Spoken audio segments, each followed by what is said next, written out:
A Tuesday after win, it still feels nice. I'm not going to lie. Despite my overall expectations of this football team, it's nice to come in here like, all right, it still feels good. Well, if you're win. if you're the joy committee, I don't know what I am. I must be the euphoria committee, and not that television show my daughter watches. Yeah, I don't even know what that is. Nobody's got clothes on it, is all I know. That doesn't sound too bad. All right. So the Eagles are finally in the win column for the first time in a long time after their 3-game losing streak. And, people started feeling better yesterday. I thought we had pretty good conversation with a lot of our texters and callers yesterday, where there were a lot of people like me, but I think more so in the middle of you and I, because I'm still like, yeah, they're not going to win anything. That Raiders game doesn't change anything for me. You still give them a lot of credit, obviously. I think people were closer to you yesterday. If I was to say, if I'm standing here, you're standing there, I think people were not real close to either one of us, but I think the general conversation led closer to your side of the discussion. Well, the interesting thing is it depends on how we look at things, because yesterday I made note of this, and you don't even know it. During post-show headlines, we do it every single day. If you guys don't know what it is, just search Kincade Salciunas post-show headlines. We do it every single day after the show. It's a 10 to 15-minute extended version of the show on YouTube where we talk about some topics that we may not have gotten into on the show. And on Mondays, after the Eagles play on a Sunday, we always do the post-game edition. So it's just more content from the previous game. And there wasn't much to grab from the Eagles-Raiders game because the Raiders stink. We talked about the dominance of the defense. But we also sort of got into a conversation about the playoff run, because a game like Sunday allows you to finally start thinking positively a little bit at times, because the Eagles finally won. They got off the schneid. They stopped losing. John told me that his Super Bowl chances expectations percentage has climbed, Connor. A couple weeks ago, it was 20. Yeah. It went down to 10. Then it's it went now to what? higher than 20. It is now at 25% after this weekend slate. Now that they can win an NFC title and get back to the Super Bowl. So not only did you climb from last week, you climbed from the initial percentage when we talked about this after the Bears game, when I said Correct. It dropped to 0. Now, the reason why I say weekend slate, it's not just because the Eagles beat the Raiders for John. It's also everything else that's going on around the NFC. So let's quickly go through it. Micah Parsons is done for the season, the best player on the defense for the Green Bay Packers. That's huge. Devontae Adams is dealing with a hamstring injury. He'll probably be able to play. Sean McVay, is not ruling anything out. I saw one reporter say maybe come back for the final week of the regular season Correct. if they need the 1 seed. Bottom line is he's still going to be playing through a hamstring injury. We know how that impacts a player, especially a skill position player like a wide receiver or a running back. So that's That's big news for the Rams on the negative front. That's a problem. You look at some of the other teams in the NFC, like who's the real team in the NFC South? Is it the Bucs? Is it the Panthers? We'll find out as they kind of duke it out the last couple of weeks. But it's interesting.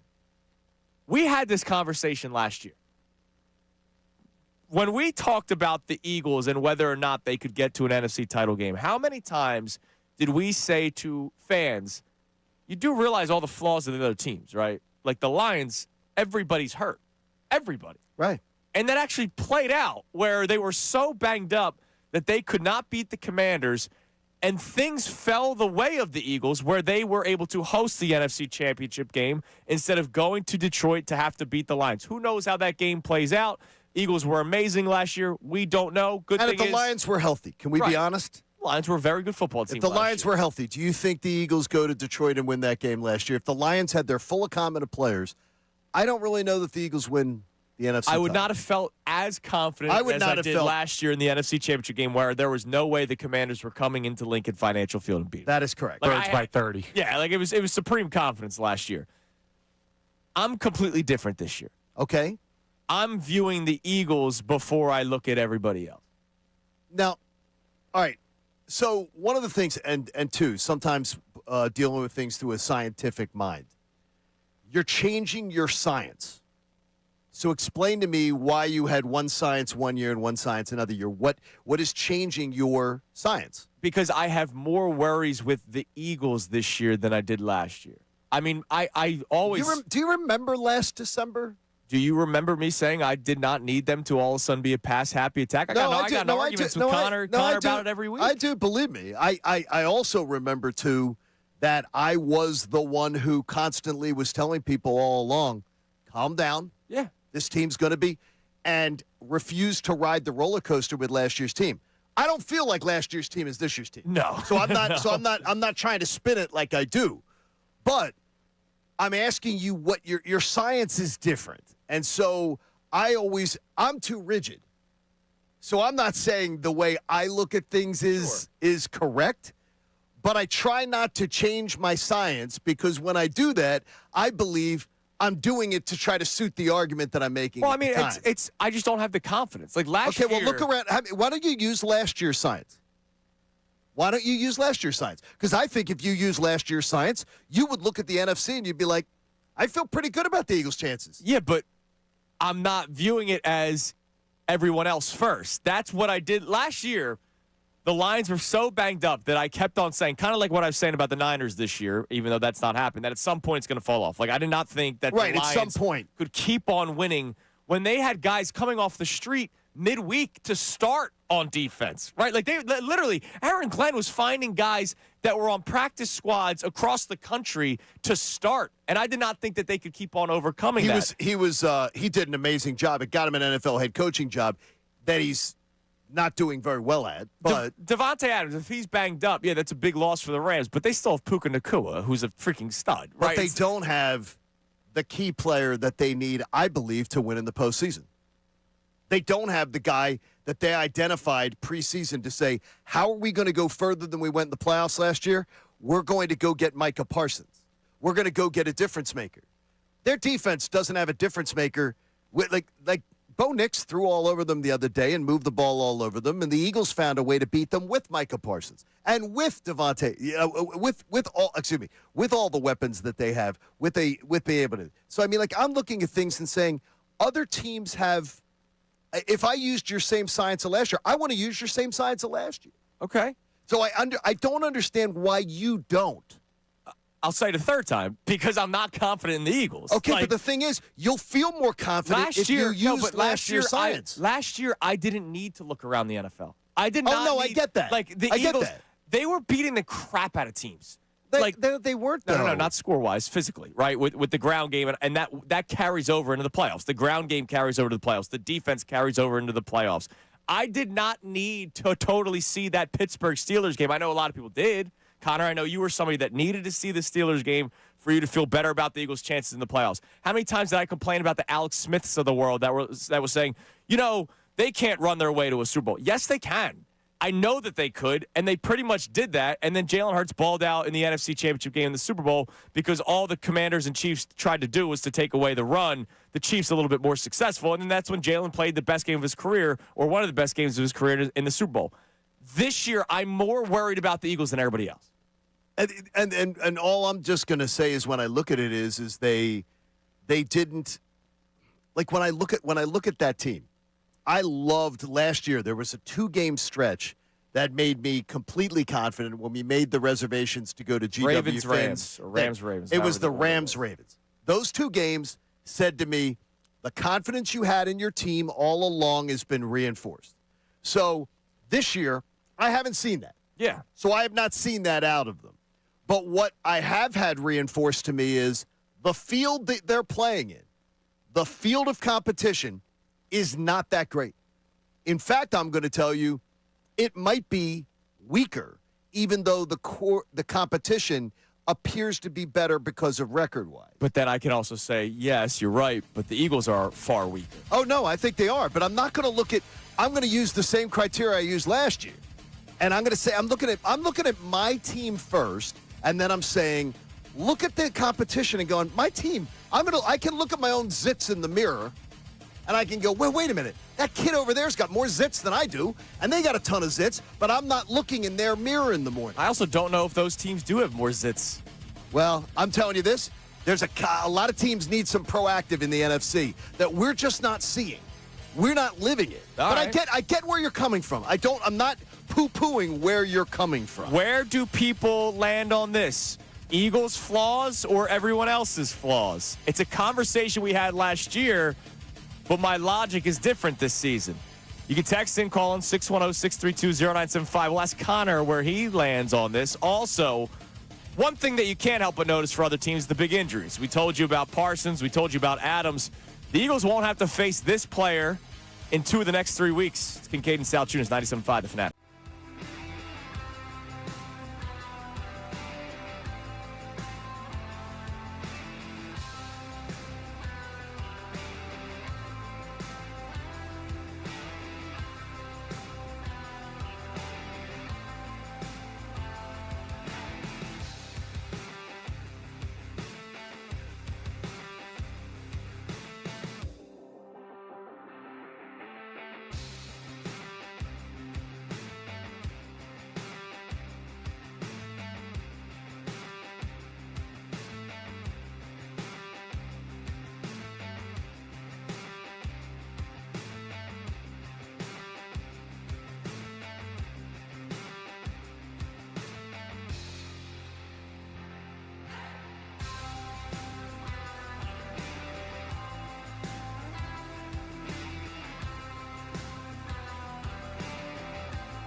Kincade Salciunas, 97.5, The Fanatic on this Tuesday morning. Don't forget, Name That Caroler continues. If you missed it yesterday, every day this week, 7:30 and 8:30, you'll hear different members of The Fanatic singing Christmas carols. You'll have to be, a numbered caller to tell us who the caroler is. And if you are correct, we have great prizes that we're giving away all week long. We have Flyers suite tickets for a game on January 6th against the Ducks.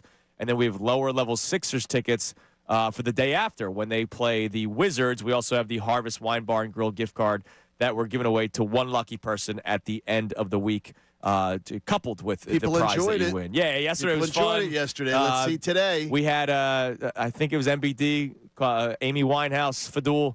There it is. She'll be joining us today for the 9 o'clock hour. She will not sing during the 9 o'clock hour, though, Unless she wants to. If she wants to, she can. We I don't can believe. ask if for a repeat performance live on the air. Never yeah, know. the music stations down the hall always have like live acts, acoustic. They do. We could have an acoustic Amy. Wow, that could work. All right. We got a performance studio. Connor, are you viewing the Eagles first or everyone else first? Last year, I kept on doing the whole everyone else first. Like, I felt so confident in the Eagles that I looked at the other flaws first for other teams. I'm not doing that this year because I don't have said confidence in the Eagles. Where do you fall when it comes to this conversation? Well, let's see. So the Eagles have gone out and had what now? 4 scoreless halves this year, and how many scoreless quarters? They have the inability to run the ball. That's popped up a little bit recently. They've had internal issues with the locker room, and the faith in the offensive coordinator has clearly dropped off as the season's gone along. And maybe they've gotten back off that schneid with the win over the Raiders, but I don't believe all of those issues magically disappeared. They just a week ago brought a blow-up Easter bunny into their locker room to try and save their season. Screw everybody else. I can't get past looking at just the Eagles because there's enough there to keep me busy. See, now this is amazing because Connor and I have been seen eye to eye recently, which isn't often. You guys are reinforcing what you have been selling. You guys are reinforcing, by that thought process, you're reinforcing what you've been selling. 0% chance, we're out, we're done. Let me tell you why. That's what you're doing. Your mind, or all of our minds, every human being's mind, tries to reinforce what we believe. So we come and we say things that reinforce what we believe. And nothing that Connor said is incorrect there, except is I don't believe the locker room thing is correct. The internal turmoil in the locker room is not. It's not a true thing. I did not like the hurt. I did not like the Hurts whispers. That is the not. last Well, couple weeks. no. The locker room is what I said. You're saying the coaching staff. There can be some issues between players having issues with a coach. There could be issues between player versus player, but there are not widespread issues in that locker room with that team. I don't think they're running Fight Club, but the fact that we've had questions about wide receiver 1, QB 1, head coach, and OC. Turmoil's the term.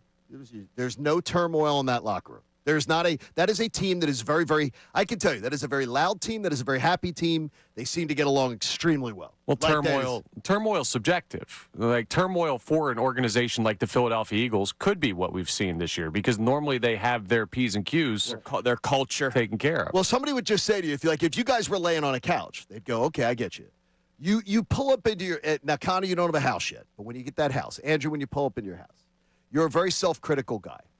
You are very introspective. You're very critical. You care about your lawn. Yes. You care about you worry about that stuff. I sure do. You and my wife, very similarly wired. You worry about that stuff. Are the bushes trimmed properly? Is everything right? When you pull into your house, you two are focused on your house, how it looks.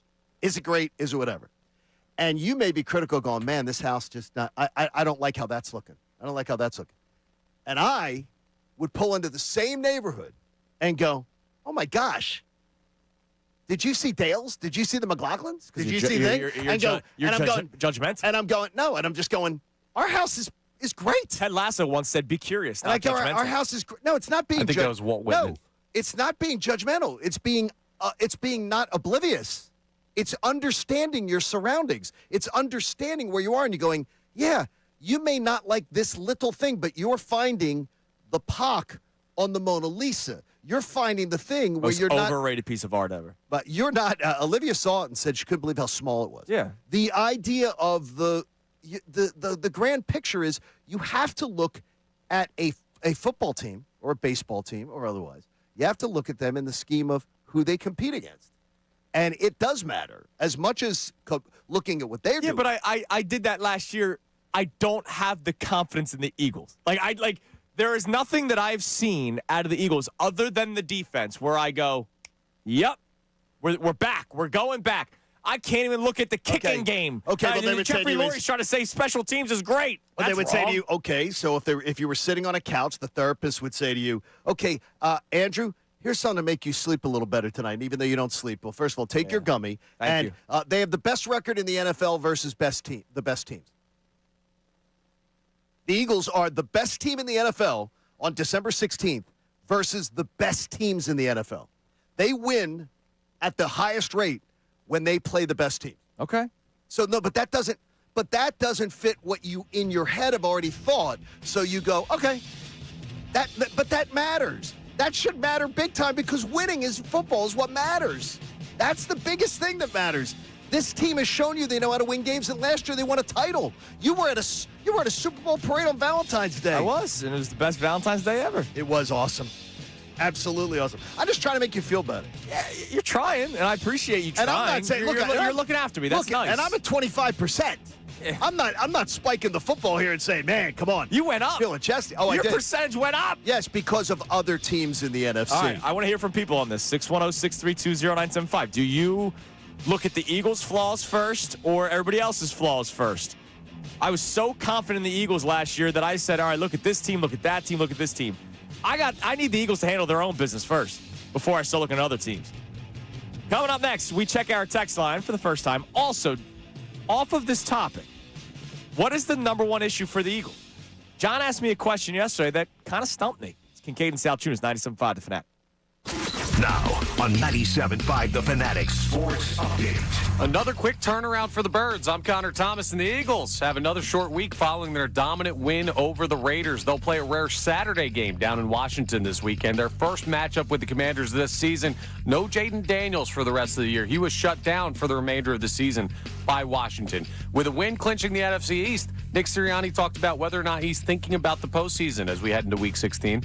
We just think about the next game. Our focus after we enjoy this one will be Washington. And they've stacked some good games upon each other, and we're not thinking about postseason or anything like that. We have work to do. We have to continue to get better to be playing our best football by the end of the year. Sirianni will meet with the media again at 12:20 p.m. today. The Phillies retooled their right field spot yesterday, signing free agent Adolis Garcia to a one-year, $10 million deal. Garcia, a former Gold Glover and ALCS MVP with the Texas Rangers, comes to Philly as a potential right-handed power bat for the middle of the lineup. We'll keep an eye on how he fits in with his new squad. The Flyers are north of the border tonight, taking on the Canadiens in Montreal. Puck drops at 7 p.m. You can hear that game live here on The Fanatic. Sixers are off until Friday. We're going to talk to Dave Zangaro coming up in the 8 o'clock hour for the latest on the Birds. Amy Fadul joins us for the entire 9 o'clock hour. This update is brought to you by Super Sure. Do you own a small business? You need to hear this. A seismic shift is coming. It's time to get Super Sure. Not kind of sure, not pretty sure, but Super Sure coming soon. I'm Connor Thomas for the home of the Sixers, Flyers, and the best Birds coverage, 97.5 The Fanatic.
Coming up at 6:40, we got some Phillies news to react to. Dave Dombrowski realized you can do two things by signing one player.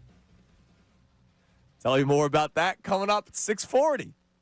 Now, I forgot to mention last segment. I got caught up by Name That Caroler. It was so much fun yesterday. I can't wait for day 2 of it. Jaden Daniels has been shut down for the remainder of the season by the Washington Commanders. I'll go back to what I said when they were first talking about him coming back. Idiots. Well, I don't think that I think they were holding out to sort of see how it was playing out. And I think when he returned. What stupidity. When he returned, I think they needed to win out, and the Eagles needed to, lose all but one game for the Commanders to win the division. Because they had no wild card chances. No, they had no wild card chances. So you needed a million things to go your way, and you brought back a guy. I don't know what the timeline was. I don't know if it was early or not, but let's face it, they had no chance. And he re-aggravated the elbow that he hurt. Okay, here's what I'm going to say to you. When a team is not statistically eliminated, go in the locker room and tell professional athletes that are not eliminated, okay, guys, we're giving up. I know. I felt the same way about Joe Burrow a couple weeks ago. I get it. They can't say it because there are a lot of guys in there who are fighting for contracts and they can't do it. And Dan Quinn, as I told you, he's Harry Hardon. Right. He is, and he's a great man. He's a really good dude. But he is just like, rah. It would be completely contrary to his. Right. I guarantee you this week it's, you know what they did to us last January, boys. Yeah, let's go out there. Let's go out there and ruin their season. Well, they're going to try to ruin the Eagles' season with Marcus Mariota because Jaden Daniels has been shut down for the remainder of the season. So that's good for 2 out of the next 3 weeks, right, where the Eagles will be playing a Jaden Daniels-less Washington Commanders team. All right, yesterday on Post Show Headlines, the second Post Show Headlines mention of the show today, John asked me who the player is on the Eagles starting 22, 11 on offense, 11 on defense, where I'm like, I don't really like that guy. This plays to the same exercise we're doing today. I couldn't think of one. You didn't quickly say Reed Blankenship? I don't. Look, he just has a personal hatred. Okay, that makes sense. No, I think Reed Blankenship is limited, but do I think he, stinks? No, I don't. Sidney Brown stinks, right? But he's not a starter. If they did not bring back Marcus Epps and Sidney Brown was your starter the remainder of the way, that would be my answer. Okay, no, but starting he's a special 22. teams player, There's nobody, and forget Jake Elliott, of the starting 22 offense defense where I go, yeah, I have a legitimate problem with that player as a starter on my team. Connor? If you had asked me a month ago, I would have said Adoree Jackson. If you had asked me 2 months ago, I would have said Adoree Jackson shouldn't be on this football team. He's been really good lately. Yes, he has been. And nobody else? Outside of him, I had one. Can you guess it? That I sort of have. If you're talking about somebody that just sort of I go, And I don't even have that big of a problem with him. I don't either. But it's somebody that I'm like, Offensive line? Yes. Cam Jurgens? No. Cam Jurgens has not been good this year. Cam Jurgens is. We'll find out at the end of the year why Cam Jurgens hasn't been that good. Yeah, he's been battling with something. So then I guess Fred? No, it's Steve. No, Fred Johnson was great last week. And Fred's filling in. Fred's filling in. I haven't noticed Fred's not much a with starter. Tyler Steen this year. That's what I said. Steen to me has been subpar compared to to me he has not been up to what the standards of this offensive line of what we think. I don't think him. I want to ask Andrew DeCecco on Thursday what he thinks because I know he studies it much more. And maybe I just have that eye of going, okay, here's the penalty by Steen. Here's the penalty that Steen I didn't even like the holding call that he got last week. It was a hold. It was a hold. I didn't think it was egregious. But my point is, so Connor, you couldn't find anybody. Andrew couldn't find anybody. So you got a starting 22, and neither one of you can find anybody in the starting 22 you don't like. But my problem isn't the individual players. It's the scheme. I hate this offense. I've hated it all season. I think we all can agree that we don't really dig the offense. Now look, they've done some things differently the last 2 weeks, and the tape reviewers loved what they saw Monday night against the Chargers, and they despite liked the result. Exactly. And then last week, now again, how much of that was the Raiders? And that was my take Friday before the game even started, that they were going to cover, they were going to beat them up, and I wasn't going to take much out of it. So it's not like I'm going to say this Monday to try to get the people going. But even people who never are anti their chances, like myself. Yeah. None of us are saying, well, it's because they beat the Raiders. Right. It didn't do anything for us either. So you don't even have to couch it with that. It's just the idea that a team that, when has there ever been an Eagles team that we've gone, all 22, we pretty much like them all. Last year, they won the Super Bowl. Yeah. Well, no. This city was nuts in November last year. We're not going to do this revisionist history thing. This city was losing their minds over the 2024 Eagles last year. In November, they were losing their minds. But to Connor's point, Dory Jackson in October. No. Dory Jackson earned those first couple games. Yeah, and He so earned did, the- he some earned of the the critique. players But on the Eagles last year. I'm talking about November of a Super Bowl season.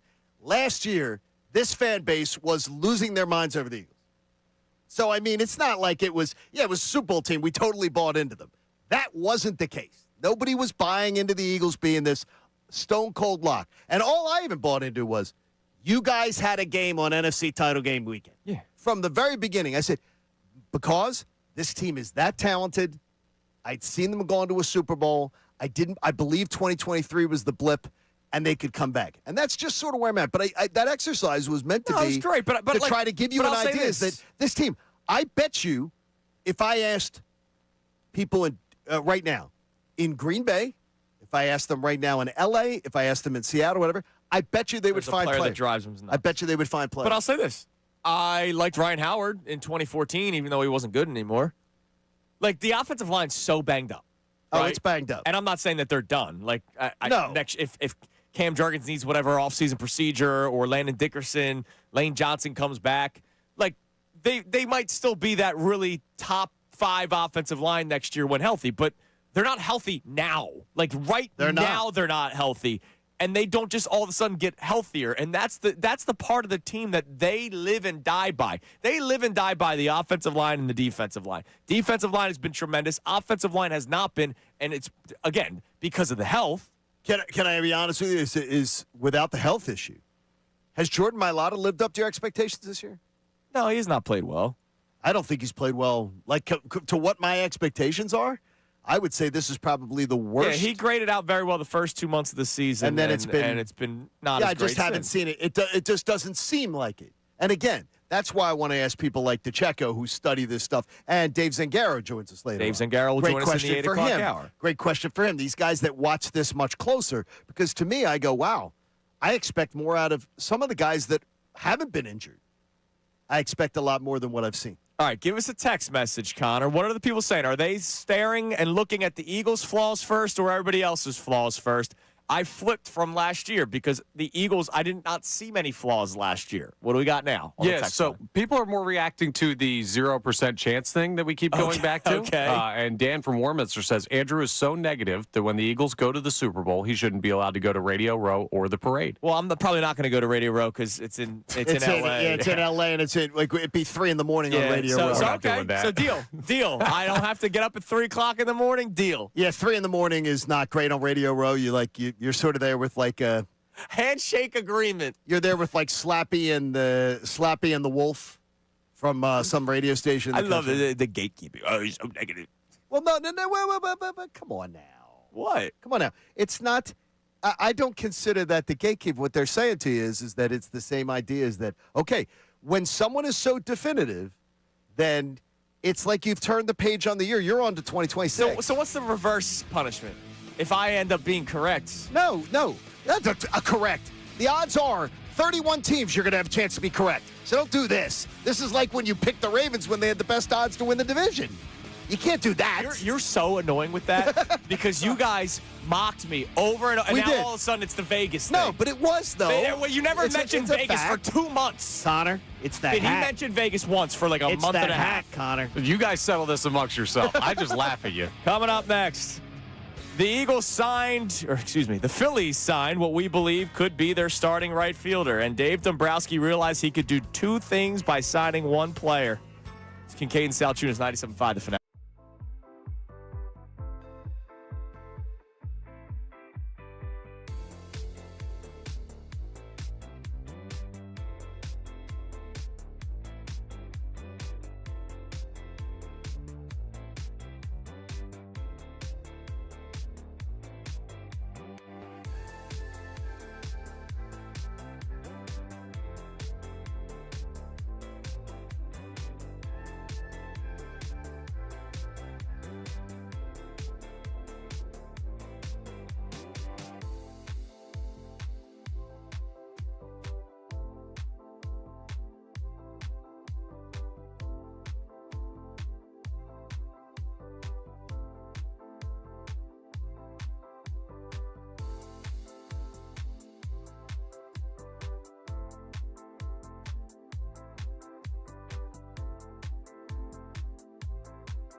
Renee in our YouTube chat. Love her.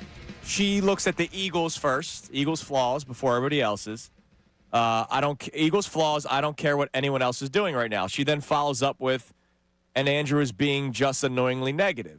So you and I see it the same way about viewing the Eagles flaws before anybody else's. Yeah, you should you should acknowledge yourself before you. Renee and I both were broken by the Bears. Right. But I'm being annoyingly negative when we have been sort of on the same timeline over the last couple of weeks. I think where she would find it annoying is that, or the Eagles zealot, or the Eagles just a regular fan might find it annoying, is your 0% chance. Yes. Is that you've already turned the page to 2026. You've already closed the book on 2025. They cannot win. There's no way they can win. So you're not open to that. So I can understand where she'd say that. Well, there is no way they'd win the Super Bowl in 2025. Yeah, exactly. There's no. You've closed the book on this season. Both of you have closed the book on this season. On January 5th, after the Eagles' final regular season game, we'll do W's and L's with the opponents. We won't know the schedule breakdown yet, but we'll do the opponent. Can the Eagles beat that team or lose to that team? You ready to do that January 5th? No. What I'm just saying is that would be, to me, I can understand what she's saying, because I think you and I both see their flaws the same way. Yeah. And I'm at 25%. I'm not saying to you, make plans for February 8th. You're not making any reservations this time around. No. Not at 3 a.m. on Radio Row, dude. No. 1 hour early makes sense. 3 hours, a little bit different. 3 a.m, no. But to me, I think it is, and honestly, and you know how much I respect both of your opinions on things, but I would tell you, I think it is blatant disrespect to this team, what they've accomplished, this roster, to say, yep, there's no way this team can win. Yeah, they need to show some respect to earn respect. That's how I look at it. It's crazy. All right, give us one text message on whether or not they look at the flaws of the Eagles or flaws of everybody else first, and then we'll talk a little Dallas Garcia. Joe from Media checks in, says, I always tend to look inward first. I'm often reminded of when I was a little guy and my friends would be doing something that my parents didn't approve of, and I'd get the old, if your friends jumped off a bridge, are you going to follow? I sort of use that same mentality when I look at the Eagles. It doesn't really matter to me what's going on throughout the league. I just try to focus on what our team is doing. Well, look, so what okay, so I didn't get an answer there. So what does it mean? Does he also say they have no shot to go to the Super Bowl? No, I mean that's not the topic. No, but that's what I wondered if he is with you guys or whether he's with me. Ask him to text back. Like, I want to know, is he with me or is he with you guys? Does he believe this team has a chance to do something in the playoffs, or does he not? Does he think they have a chance? He might still think they have a chance, but that's not the question. The question is whether or not you're viewing the Eagles' problems first or everybody else's. Whereas last year, I kept on pointing out what was going wrong with the Lions and what was going wrong with other teams. This year, I don't have that confidence in the Eagles to worry about other teams. I'm more worried about the Eagles before anybody else right now. You can continue to text and call on 610-632-0975. Phillies made news yesterday signing Dallas Garcia, who was the right fielder for the Texas Rangers when they won the World Series a couple of years ago. All right, so Dave Dombrowski realized he could do two things with one signing. Do you guys know what those two things are? An everyday player in the outfield. Well, yeah. I meant more so right-handed bat. Okay. Well, that's another answer. They have refused to acknowledge that over the last 2 years. Literally, when Rhys Hoskins got hurt, they never acknowledged it. He's a guy who plays 155 games a year. Yeah. And he bats right-handed. And he bats right-handed. But he doesn't bat well. But he bats. We'll get there. He bats right. Doesn't bat well. What's the other thing that he realized? I have no clue. Not every signing has to look like you and me, Johnny. Oh. He injected a little bit of a diversity into the locker room. Seasoning. We've talked about this a lot last year. We have. It was, need to mix things up a little bit here. It's not the Mormon Tabernacle Choir. We don't all have to look the same. All right? So we can add a little diversity of thought, opinion, background to a locker room. And I think that's important. I think it's nice to have in that. life. I think it's important, let alone sports. I think in life, talking to people that don't look like you is an important thing to do, because then we get to learn more about each other. when it came to this baseball team, everybody was white. Everybody. Yep. And I'm not saying a player from a different background is better, but to me, there is something to everybody was like kind of the same last year, like no emotion, let's come to work. Edmundo Sosa, don't you dare throw that helmet. There you go. I found that weird that like he was called out for it when I see a lot of other players doing it. I can tell you the joy that I watch Latin players play with in Major League Baseball, to me, is something that I enjoy watching. Yes. When I watch the World Baseball Classic and things like that, and I watch the Latin teams and they're blaring the music and they're doing their little shimmies and dances and everything, I find it fun. Yeah. I find it a fun thing. I don't think you have to in a game be mocking people or anything or too much showboating, but I like a little flavor. This is the Phillies are as bland as whole milk. Yeah. Bland. Or raw milk if you're Bryce Harper, because Or breast milk if you're Garrett Stubbs, DJ AAA. So now let's talk about the actual player that is Adolis Garcia. The power numbers have gone down over the last couple of years. He was a big time. He was a 30-plus home run hitter a few years ago. 39 to 25 to 19. Yeah, it's been going down. That's drastic. He'll be 33 years old. He came to the big leagues late. He was 25 when he signed with the Cardinals. Then he was gone for a couple of years. Was 28 when he became a starter with the Texas Rangers. That was in 2021, so 2 years before they won the World Series.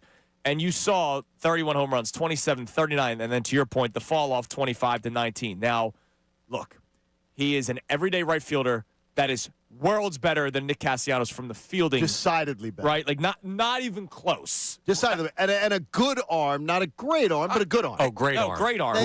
Great arm. Now I'm just reading the Texas people saying they thought he had a great arm when he came up. Okay. And they think he has a good arm, a superior. They put him as a plus arm compared to his peers. He's one of the better right fielders in baseball. They think he is going to be a fantastic defensive addition for the former Phillies. Gold Glove winner. Correct. You know, and that's the Correct. biggest. And look, the numbers unfortunately are comparable to Castellanos offensively. Well, you hope that he finds something.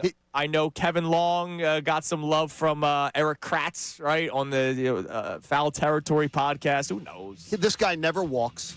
Doesn't walk. He never walks. Like he never walks. You got and a that's lot of one guys, of the reasons you got a lot why of guys in the order that do walk. That's one of the reasons why Texas was like, no plate awareness. No plate awareness. Sounds like somebody who knows.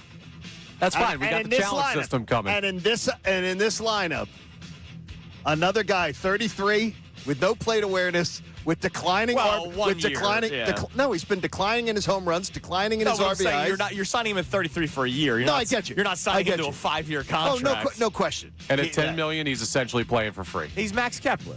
He just bats right-handed and doesn't look like everybody else. I like the right-handed part. I like the defense part. And I like the diversity part. That's nice. I'm serious. I'm not joking.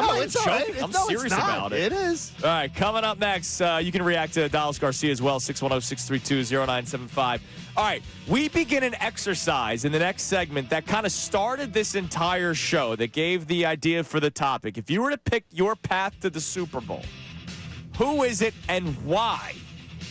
Johnny will explain it. We'll give our answers next. And then we want to hear from you on it at 610-632-0975. It is Kincade and Salciunas. Don't forget, Name That Caroler at 7:30, the first of two today, here on 97.5 The Fanatic. You know, if you get a test result that seems a little off at the doctor's office, push for it. Push for it to get investigated. And should a cancer diagnosis come for you or someone in your family, I need you to visit the consultants in medical oncology and hematology. Dr. John Sprandio and his team make it easy for you to get answers fast. CMOH will offer you quick consults. They're going to get you in quickly, and you're going to get clear communication with an individualized plan suited for you. And since they're an independent practice, they can work with medical practices from all over the area. So you're not stuck with one tree of doctors from one, okay, I'm going to deal with only doctors that deal with this hospital. They're amazing, and they've got convenient locations all over the area, including their mainline cancer center in Newtown Square, where I go for my follow-up care. All of their offices, though, you can get dropped off at the door. The patient can walk right in, main level, free parking, easy access, no elevators or garages to deal with. And you're going to get seamless care. Their staff is amazing. Let me talk a little bit about the people behind the scenes, because the people behind the scenes make all my appointments for me. They take great care of me, and I promise you, they're going to take a lot of stress off your plate. The consultants in medical oncology and hematology. Visit cmoh.org and take the first step towards peace of mind. Now on 97.5 The Fanatic Sports Update. Daniel shut down for the year. I'm Connor Thomas, and the Eagles have another short week following their dominant win over the Raiders. They're going to play the rare Saturday game down in Washington this weekend. It's their first matchup with the Commanders this season. There will be no Jaden Daniels for Washington. He's shut down for the year after dealing with multiple issues with his elbow injury. With a win clinching the NFC East, Nick Sirianni talked about whether or not he's thinking about the postseason as we head into Week 16. Yeah, we're just trying to play a good game next game. Like, I know that's boring, guys, but I'm not really thinking too much, like, where it's going to go. We're just looking to stack days upon each other, stack games upon each other, and we'll look to repeat our success that we had today next week. And after just snapping a 3-game losing streak, you can understand focusing on the day-to-day. Sirianni will meet with media again today at 12:20. The Phillies retooled their right field spot yesterday, signing free agent Adolis Garcia to a one-year, $10 million deal. Garcia is a former Gold Glove winner and former ALCS MVP with the Texas Rangers. Comes to Philly as a potential right-handed power bat for the middle of the lineup. Flyers north of the border tonight, taking on the Canadiens in Montreal. Puck drops at 7 p.m. You can hear that game live here on The Fanatic. Dave Zangaro will join us in the 8 o'clock hour. Amy Fadul will join us for the entire 9 o'clock hour. This update's brought to you by Tullamore Dew Irish Whiskey. Tullamore Dew. When it's game time, it's Tully time. I'm Connor Thomas for the home of the Sixers, Flyers, and the Best Birds coverage. 97.5 The Fanatic and 97.5thefanatic.com. Kincade Salciunas.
6:57 here on Kincade Salciunas, 97.5 The Fanatic. You know what? Before we continue, before we start this exercise, where you're going to explain what we're going to be doing here, it's self-explanatory, but I'm going to let you explain. I do like positivity, believe it or not. You know, I know I'm annoyingly negative with this Eagles team. I don't think you are. On this topic, you may be.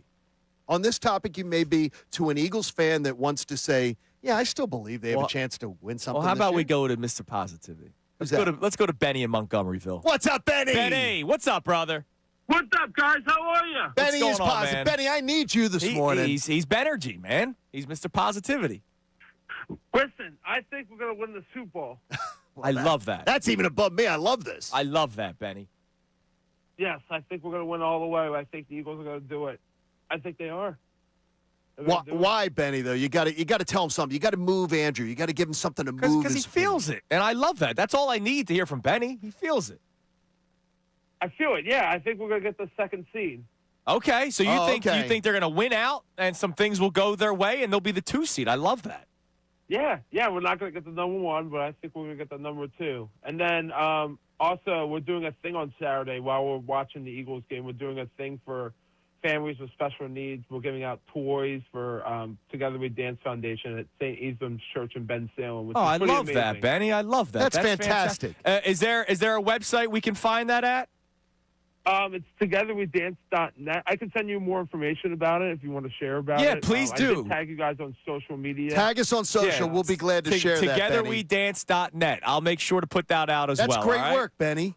Right at the holidays, Thank too. you. You're the man, Benny. Enjoy Merry yourself. Christmas to all of you guys. Go Birds! E-A-G-L-E-S, Eagles. Love you, Benny. Merry There's Christmas, my man, buddy. Benny from Montgomeryville. And Benny out there trying to make sure that other people have a great Christmas. That's Hell yeah, awesome. Man. He's the best. That's awesome. All right, you're listening to 97.5 The Fanatic, WPEN, HD1 Burlington, Philadelphia, APZ Media Group Station, broadcasting live from the Comcast Business Studio, powering possibilities. Our main topic today, which kind of goes into this exercise here, is whether or not you look at the Eagles' flaws first or everybody else's flaws first. Last year, I thought the Eagles were damn near flawless, which is why I was looking at what the other teams were dealing with and saying, this is why I think the Eagles can make a deep run. This year, I don't have that confidence in the Eagles. But, of course, there are other teams that have their own issues. We're seeing it. We just watched it over the weekend. Micah Parsons being done for the season.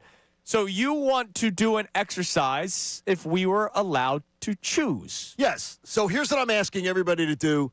Connor and Andrew have done this on their own, so I'm asking you to play along at home. And then if you would share it via text at 610-632-0975. On Twitter, you can share it with us, and whatever you want to do, get it on in there. On the YouTube chat, ask you to do it too. For this process, I'm asking you to assume that the Eagles are the 3 seed, okay? Fair enough. I love how Benny is positive about it. I'm not so positive. In fact, right now, I am really sort of locked into thinking this team's going to be the 3 seed. The math that I'm doing isn't mathing. They're going to need major help to be the 2 seed. They're going to need a gift from Santa. Could it happen? Sure. Will it happen? It's not happening without 3 wins in a row. So I'm going to assume they're the 3 seed. So if they're the 3 seed, I want you to tell me what would be your preferred path of opponents within the NFC playoff picture that you feel would be the best path for the Eagles to be able to get to Santa Clara as the NFC champions with a chance to defend their championship. So if we just stick to game number 1 first, instead of trying to extrapolate this thing out really, really far, and this lets the audience catch up with their list too. If you're just thinking about them as the 3 seed, that means they're going to play the 6 seed. Mm-hmm. I can tell you right now, that is going to be whoever finishes 3rd in the NFC West. Because the NFC West teams right now are Rams 11-3, Seahawks 11-3, 49ers 10-4. So whoever finishes 3rd in that division is going to be the 6th seed. So the Eagles would be getting ready to host whoever finishes 3rd in the NFC West. Are we sure that's totally the way it's going to happen? Yeah, pretty much that'll be it. There is no shot that the Packers can jump the 49ers. Packers could. And that's why I have the Packers as my team. The Packers could, but I'm going to ask you if you believe that'll happen.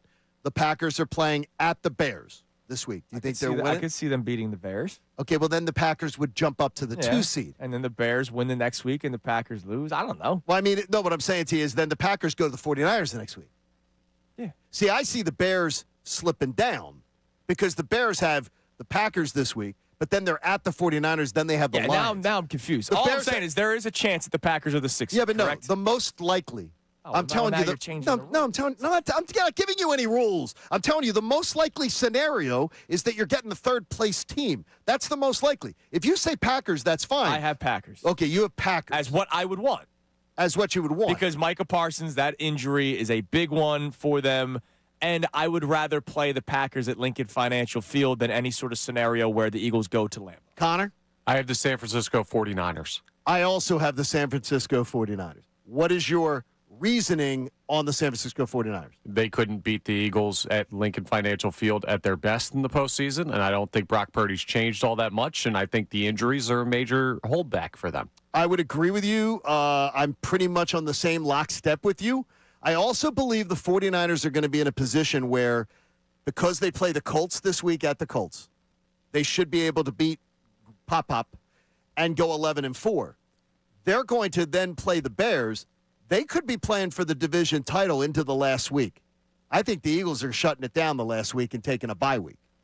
So the Eagles would not only be off a bye week, but be sitting at home waiting for a team that doesn't get a bye week coming in here to play, that is already a shorthanded team that is playing 6 guys on their starting 22 minimum that are not starters, that are all banged up. So I want the 49ers to come in. You guys are thinking about this very logically. I have a smug smile on my face because I made this work out where the Eagles go to the Super Bowl. Okay, well, no, mine does too. Oh, okay. Mine does too. So after that, I've got the Packers winning the division. The Packers going and winning the division. The Bears tripping up here. So I have the Bears as the 2. I have the Packers as the 2 seed. Okay. So I have the Eagles then winning their game as the 3 seed, which would mean they would travel to the 2 seed unless the 2 seed loses their game. They'd automatically go to the 2 seed. And I have the Packers as the 2 seed. So I have the Eagles going back to Green Bay for that game. So you guys made this much more difficult What do you have? than what it is. What do you have, Connor? No, I don't want the Packers winning that division. I want the Packers being the last team in, going to Chicago in the first round, and knocking off the non-playoff proven Bears. Yeah. So then you see them beating them. Now, you and I just have it reversed. I have the Niners as the 7th seed going to the 2 seed and winning. And then the 7th-seeded Niners would go to the Rams. And I would have the Eagles playing the winner of the 4-5 matchup. And if you're letting me pick, I'm picking the Eagles versus the Panthers. And by the way, See, I'm just thinking a little bit smarter than you. well, wait a minute though. That only happens if the Panthers win the 4-5 game. Yeah. You're letting me pick. But okay, I'm You asking asked you to me put for wait, my no, I'm asking you to put some logic into it. You're telling me the This is Panthers our are beating. logic. Okay, wait, no, but you're telling me you think the Panthers are winning their first playoff game? Oh, yeah, Bryce Young's going to throw for 400 yards. I mean, they could. Okay, I'm asking you to play it out logically. What you No, think? I don't know how to play what it you out think is logically. going to happen? Because then I had the Eagles beating the Niners in the NFC Championship game because the Niners upset the Rams, and then the Eagles go to the Super Bowl. Okay, I'm not talking Scooby Doo. I didn't know. I didn't know. I'm saying is that no. I'm you saying asked is me that, for my path. no. I'm asking you is that you do That's it how out I did it. legitimately. As Yeah, who that's do you what- think's in the way? Oh, I didn't know Okay, we had do to it do legit. legitimately. Well, Let's that let- Well, then again the is Eagles are losing in subjective. the second round of the playoffs. Okay, No, so they that's lose where in you the no, first. so that's where you have them losing. Yeah. You have so who do you have them losing to? So they're traveling. They're traveling to yeah, two seed. whoever they're traveling to. So they're going to travel to Green Bay or Chicago. Yes. And you have them losing that game. Yes. Connor, if they win the 3 seed game, they're traveling to the 2 seed. You have them losing that game? No, I have them going playing the 5 seed, which would be the Seattle Seahawks. Because you think the 2 seed would get upset. I do think the 2 seed would get upset. I think the And they'd Packers beat would Seattle. go into Chicago and Right. beat the Bears because they Which can. could happen. Sure. And then Sam Darnold comes to Lincoln Financial Field as the 5 seed, and they do not win that game. Okay. and then interesting. And then you get the Packers to just knock off the Rams, which I don't know. Jordan Love's had wild postseason performances before, and then Cowboys. Green Bay comes to Lincoln Financial Field for a home NFC Championship game for the Birds. That'd be delicious. That is at least there's some level of logic to it. The one thing that you had there, though, was I had all upset. with yours was the 49ers, though. 49ers over the Rams is not an upset. No, it's not. It but would no. be an upset No, Shanahan owns McVay. No, I'm saying on the line. It would be. No, an but I mean, upset. Shanahan owns McVay. Yeah, no, there's a legitimate chance that the Niners could beat the. Shanahan beats McVay the like a Rams. drum. Shanahan beats McVay much like Sirianni beats McVay. Yeah. They're the only two coaches that beat McVay. And if that was a matchup, I would love it for the Eagles. I just can't wait for Eagles-Panthers divisional round of the playoffs. Well, that's like really would be wild if that happened. That'd be wild. Now, the Panthers beat the Seattle Seahawks? Yeah.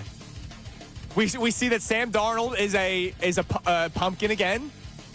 That goes to Connor's I'll logic. tell you this. Carolina might be more of a pumpkin. It would be great. It would be great. Bryce Young, who's the bigger pumpkin? See, I cheated, but, you know, if you ain't cheating, you ain't trying. There All you right, go. coming up next, what's your, we can do logical, best Yes. path for the Eagles to get to the big one? 610-632-0975. We'll check our text line. Don't forget, 7:30, Name That Caroler, Fanatic Edition here on 97.5. The Fanatic.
Day 2 of Name That Caroler comes your way at 7:30. So yesterday at 7:30, we did the Flyers Suite tickets as the prize. We'll do that at 8:30 today. We'll just kind of flip it back and forth. Today's 7:30 prize will be the lower-level pair of tickets to see the Sixers take on the Wizards Wednesday, January 7th at the Xfinity Mobile Arena. If you win that, you'll also be qualified for the $100 Harvest Seasonal Grill and Wine Bar gift card.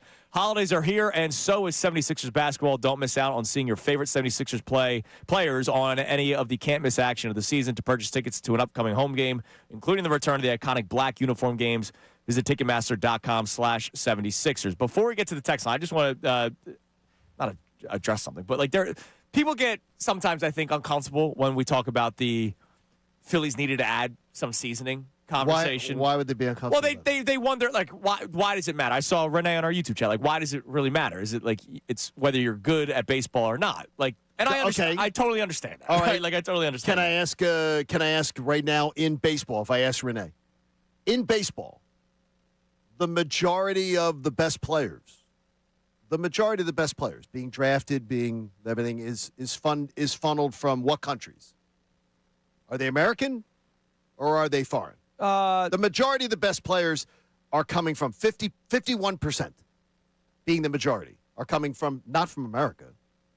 They're coming from international. Yeah, if not much more. In I'm fact, just more. thinking of the best play right now. Paul Skeens, Aaron Judge, are No, but the I best think players in baseball. Yeah, the majority Derek of Skubal. the majority But of Shohei rosters. Ohtani, The majority of rosters are made up of guys that are international. Sure. And International flavor. So majority of rosters. I'm going to say a couple things here. So first and foremost, I think last year, and I complained about this during the season, and forget how people look. I thought the Phillies were too business come to work. It was almost like they were the Yankee way, but they weren't the Yankees, right? It was come in, do your job. Let's play baseball. Baseball's a kid's game. It's supposed to be fun.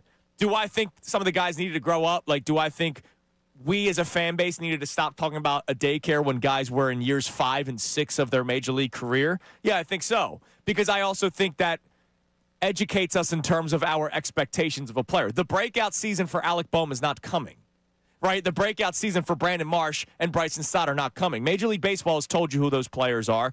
The Phillies have told you who those players are. Brandon Marsh has become a platoon player in every postseason. Bryson Stott becomes a platoon player in every single season. They were too business every single day. No emotion, nothing. It's a long season. You got to have fun, right? I love watching international play in all sports. You guys know I love FIBA basketball. Correct. I'm a big fan of FIBA basketball. The World Baseball Classic is really, really cool because I'm all about country pride. Just look at when, the Dominican Republic plays Team USA.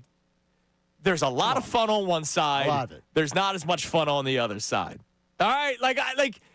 It's maybe very simple to look at it that way. You are of a European. Your family is of deep European descent. Yes, I am second generation. You are second generation. I married into a family. My wife was born in Jamaica. Right. My wife is Jamaican but she is Latin. Her mother was Colombian. Her father had Cuban blood. There's just all that. Like Nick Castellanos, his father is Cuban. Other than Nick Castellanos, who was the Cuban influence on Nick Castellanos was heavy. Sure. Out of Miami.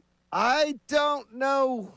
Like everybody else, there is a difference. Yeah. And more importantly, too, if I am also, you'd like the idea that there's just a little bit different energy. A little bit of a different energy. And I think the influence of and I'll say it again, just a term, the Harry Hard-On mentality they took last year maybe went too far. Yeah, I think it went too far. Again, I thought it was weird that some players were policed differently than others. I thought that was weird. Yes. But let me just ask you guys this. And who was policed? The Mundo Sosa slamming the bat thing was weird to me. Exactly. And Interesting. I'm not and Nick Castellanos.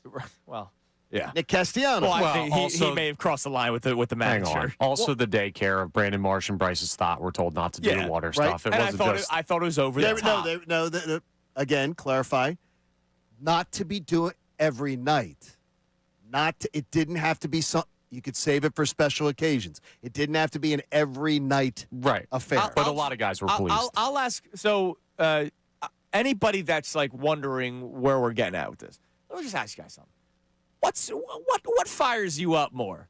Bryce Harper's walk-up song, JT Realmuto's Applebee's.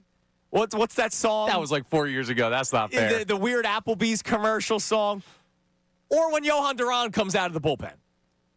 Well, it depends. Are the Phils down in the postseason? Yeah, stop. Well, that was stupid. Like what gets you going more? Like, it's they have to be able to have fun. And it was very a tight. We talked about very country club-ish last year. I can tell you, I was probably in the clubhouse 10 times last year, and I can tell you I've been in major league clubhouses for 25 years. Very, to me, definitely not a loose. It didn't seem like a loose clubhouse. No. And why was the 22 team so fun? They were loose. They got loose. The problem was they started doing this. It's kind of like the Eagles in 23. We didn't win. We got to get back. And they got tight. 23. They were one series away. And as soon as things didn't start going their way, they got tight. In 24, they got tight, and they were tight against a loose bunch in the New York Mets that year. Sometimes when your leaders are, we got to do this, Jalen Hurts literally walked around with the Super Bowl confetti of the Chiefs on his phone for an entire year.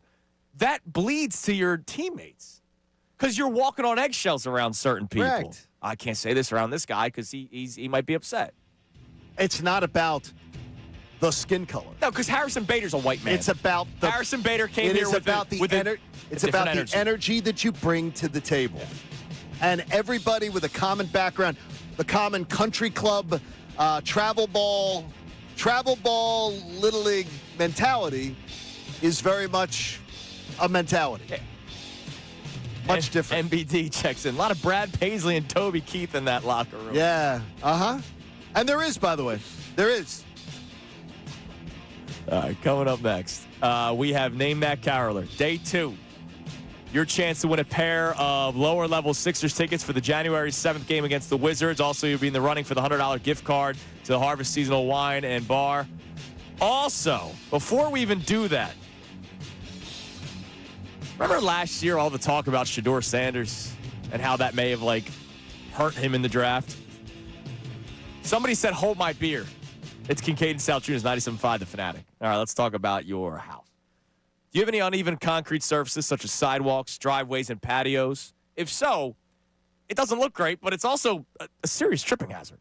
It's time to schedule Groundworks to come out and address the problem.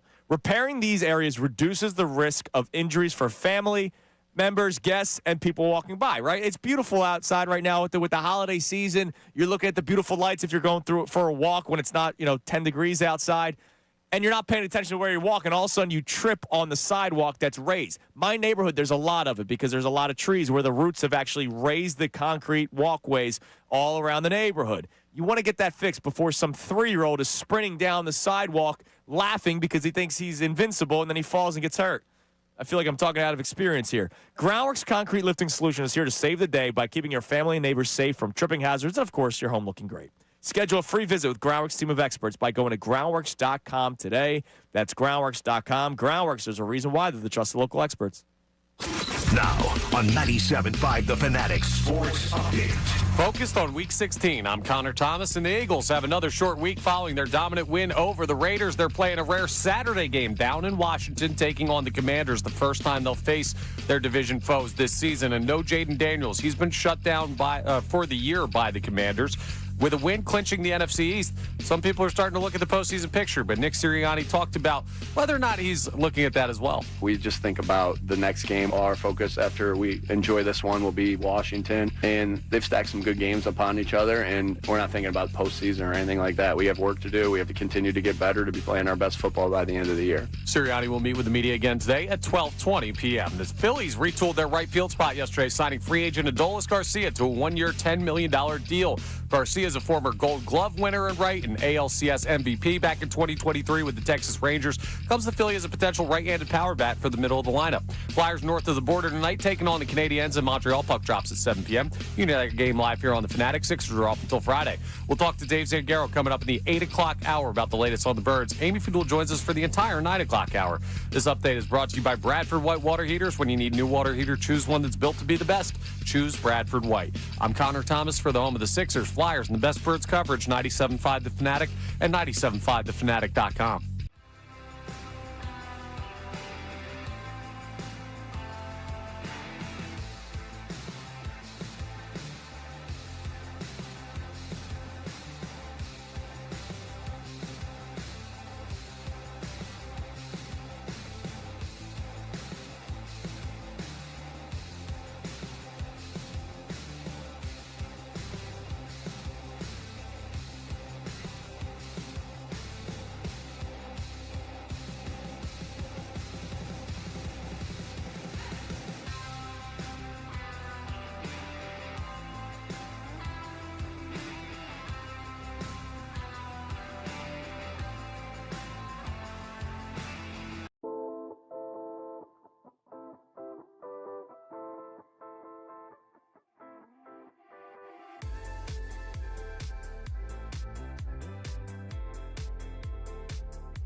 Our YouTube chat wants to know who the YouTube chat MVP is.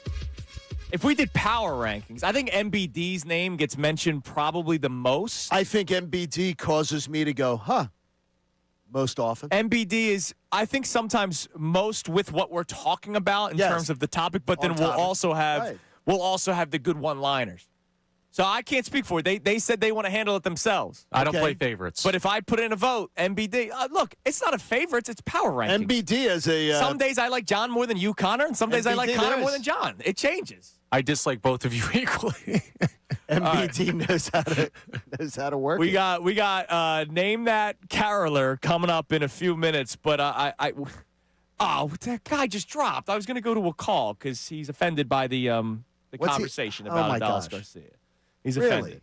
Yeah, and so I can have a conversation without like I would like to converse about this. If there's somebody that does not agree, maybe, and again, this is why I said there are people that get uncomfortable. There are.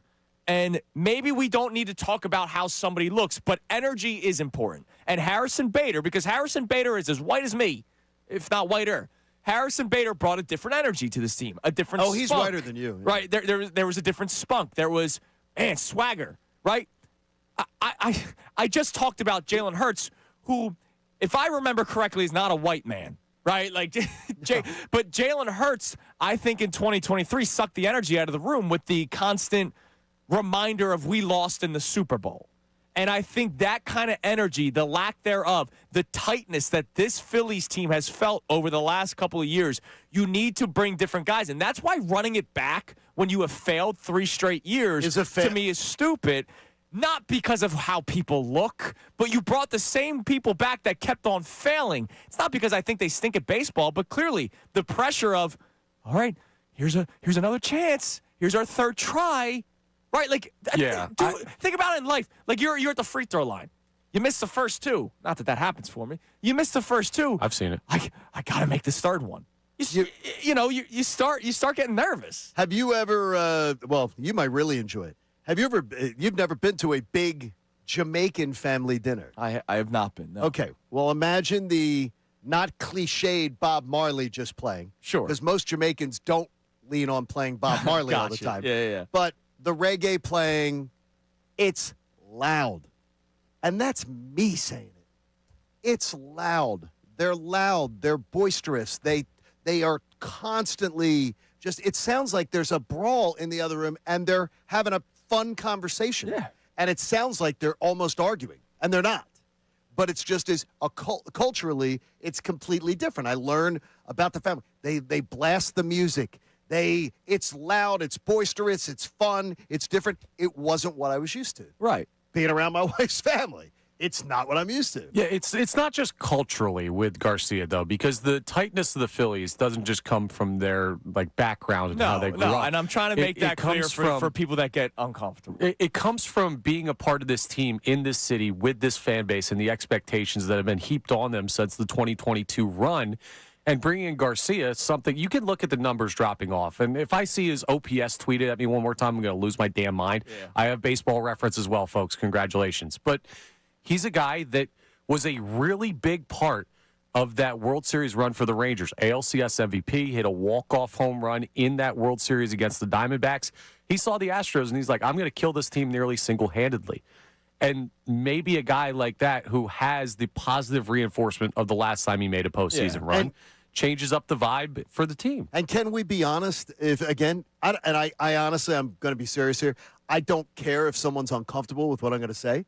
Can we be honest? Because maybe some people are too young to understand that the Phillies have had a perception problem in this market. Sure. For people of my generation and older. Oh, yeah, as absolutely. far as being too homogenous. Sure. I mean, that shouldn't make people uncomfortable. Speaking about things that are the truth, speaking about things that have happened, speaking about things that are the history, should not make people uncomfortable. It should make people, we should be able to discuss them. We should be able to decide, hey, maybe it's something that they're not comfortable with or that they choose not to engage in. I don't think that's how Dave Dombrowski decided to build a team. No. But it's the way it came together. Now, general manager Bryce Harper made a lot of decisions. He picked guys that he was friends with, buddies with, and everything like that. And maybe he picked his buddies, his friends. At the same time, though, when JT Realmuto was signed, he was the best catcher in baseball. So, like, I said that's absolutely. Absolutely. But it's not, I don't think he was picking JT because he was white. I think he's picking Trey because he was white. Now, I wouldn't have I'm not letting And I said it at the time, and I'll say it again. I would never let one of my players be my general manager. The Phillies have allowed that to happen, and that's why they're at where they're at. All right. We are we'll continue this conversation, and obviously Eagles as well. It's 610-632-0975. But it is time now for day 2 of Name That Caroler. So again, this is what we did yesterday. You had to wait till the song finished playing, and then you would call. So what we did yesterday was fifth caller. We'll continue that today. Fifth caller to 610-632-0975. When the song is done, if you get the correct Fanatic member as the caroler, you will win a pair of tickets, for the Sixers game on January 7th against the Wizards. Lower level tickets to the Sixers-Wizards game. You can get tickets at Ticketmaster.com/76ers. So, Connor, who do we have today? You know Dasher and Dancer, Prancer and Vixen, Comet and Cupid and Donner and Blitzen. But do you recall, what's that? The most famous reindeer of all. Come on! Rudolph the red-nosed reindeer had a very shiny nose. And if you ever saw it, you would even say it glows. All of the other reindeer used to laugh and call him names. They never let poor Rudolph join in any reindeer games. Then one foggy Christmas Eve, Santa came to say, Rudolph, with your nose so bright, won't you guide my sleigh tonight? All right, fifth caller, 610-632-0975. Fifth caller that names the caroler will win the pair of tickets for the Sixers-Wizards game Wednesday, January 7th, 610-632-0975. You guys have any DMX doesn't count. You can't say DMX. Yeah. It was a nice duet for the caroler and DMX. Yes, he doesn't work here. Do you have a guess? That's a good pick. Does Johnny know who it is? I do have a guess. All right, just making Have a sure. guess? Yeah. All right, we need the fifth caller, 610-632. I never thought Kevin Cooney had it in him. I'll tell you what's up.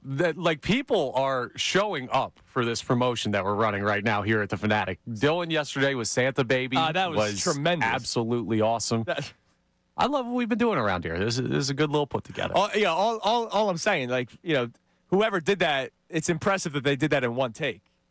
It was very impressive. All right, do we we have somebody? Do we have a caller number 5 again, 610-632-0975. If they get the caroler correct. Now, if they get it wrong, the next person will go. So we got John. John, can you name that caroler? Connor. No, it was not Connor. Thank you, though. All right, let's go. Let's go to Jason in Pottstown. Jason, can you there we go. Jason, can you name that caroler? Andrew Salciunas. That is correct, There Jason. it is. Good job, Jason. One take. I knew someone was going to guess me on that. Because we sound the same. One take, you're saying? Yes. That's true. Yeah. Can confirm. One take? Yeah, ask Matt Menard. One take. That's pretty good. That's really good. I don't know why you're saying it so No, I'm weird. just saying it's very good. That's Thank you. really good. For one take. Now, MBD chimes in. My MVP of the YouTube chat says that's the most Caucasian cover of DMX ever. Now, here's how it's a beautiful duet. See, I thought it was Kevin Cooney. This is how Either wrong, and I thought Kevin Cooney was DMX. This is how it worked. This is how my brain worked. I figured I go with the DMX version with that's the song that Cooper's daycare is going to be singing for their holiday party. Good idea. So we've been practicing Rudolph a lot. Now, I've been playing him the DMX version at home. And so he may sound like his version may be a little bit different than some of the other kiddos at daycare. He's going to be yelling, come on, in the middle of his concert. The beat's a little bit different, you know? Oh, he'll still love have it. fun. So congratulations to Jason in Pottstown. You win the pair of tickets for the Sixers-Wizards game, and you'll also be in the running for the $100 gift card to the Harvest Seasonal Grill and Wine Bar. Our second Name That Caroler comes your way at 8:30. Now, coming up next, we'll get back to our calls. Rob called back in. The caller that was we'll talk to Rob. Okay, good. We'll talk to Rob about the Phillies.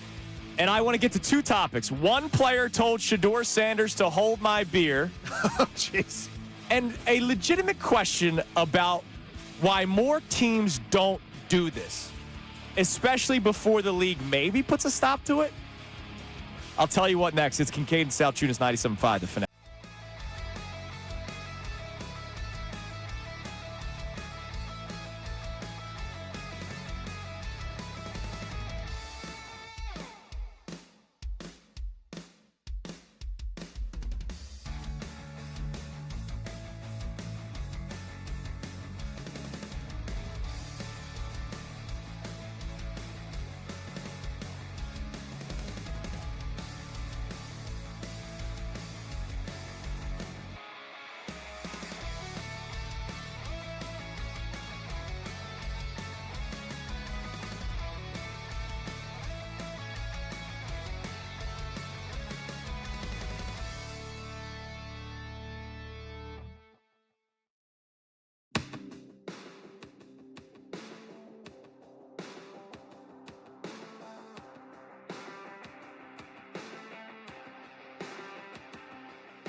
.741 here on Kincade Salciunas 97.5, the Fanatic. Oh, you giving the barks? You happy, Dawu? Dawu was wondering why I didn't bark once in the song. Well, the DMX was doing it for me. But there you go. There's my bark for you. All right, two things before we get back to our texts and calls. The Phillies conversation has taken the world by storm recently. Okay. It's not like we weren't talking about this during the season, but that's okay. No, we've talked about it a long time. All right, let's start with somebody telling Shedeur Sanders to hold my beer. Have you guys seen since the Heisman Award Oh, yes, I've seen it. ceremony, Yeah. Diego Pavia, Yes. who did not win the Heisman Award. Fernando Mendoza was the winner, quarterback at Indiana. Diego Pavia, the quarterback at Vanderbilt. After not winning the Heisman, I guess he thought he was going to win. No, he absolutely thought he was going to win. He thought he was going to win. I mean, this guy, I think, may have gotten a tattoo where it said 2025 Heisman Award winner. There are reels of him that people have grabbed of reels of him walking in the streets where fans were greeting him, and he thought, oh, really? oh, See, yeah, I beforehand. He thought he's a fantastic player. Yeah, no, he's great. But he's I don't know. After he did not win, he goes on Instagram and posts a photo of him and his family that were there for the Heisman Award ceremonies. F all the voters, but he spelled it out. F all the voters, but family for life. All right. And then he goes to a club in New York City. And remember the Daryl Morey is a liar sign? Yes. That James Harden had at the party. Absolutely. Even though he said he had nothing to do with it. Yeah, he had nothing to do with that. Pavia, at the club, they had a neon sign, Bleep Indiana, which is the team that Mendoza plays for. And so now all of a sudden there are people that, cover this stuff that are like, yeah, that teams aren't going to like that in the NFL. He's going in the NFL draft. He's going to go in the NFL draft. He is. And well, I mean, I don't know how much will that impact him. I don't know. Well, the thing is that he's again. You and I are both rude. Connor, I don't know how much of a Shedeur fan you are. I understood Shedeur Sanders. All the grief he got, a lot of it he brought on himself. Sure. But I am rooting like hell for him. Yeah. And I actually have seen I see great potential. And I think if he was when you get drafted that high, you're usually with a bad team. Now he got drafted in the 5th round, but with a bad team because nobody wanted to touch him. Right. Because you got to deal with dad's nonsense, and you were having to deal with stuff that he was doing, telling teams that don't draft me, acting like he's not caring during interviews at the top of the draft. Yeah, I don't want to be here. Yeah, I don't draft dislike me. the guy. I don't have like a strong rooting interest for him. He just kind of exists there in Cleveland to me, and that team's so inconsequential that I don't really give it all that much thought. I'd like to see him with his talents. I'd like to see him in his person. I would like to see him succeed to show that, yeah, you can have some bumps in the road. Yeah. And then you can clean it up, and you can then say, I cleaned it up, and look what I've done. Yeah, this has been a bad week for Diego Pavia. Diego, it's been a bad week. I got to tell you this: I have a lot more faith that Shedeur Sanders, from just things that I know, guys that I know that cover the SEC and everything, a lot more faith that Shedeur Sanders will find a way to figure it out. Okay. As far as personality. The other thing, why don't more teams do what the Dodgers do with the deferred money? Because they're not smart. They're not smart. Yeah, but it's at this point, it's not. It's not like because this is year 5 of deferred money. Okay, for players? Here's why.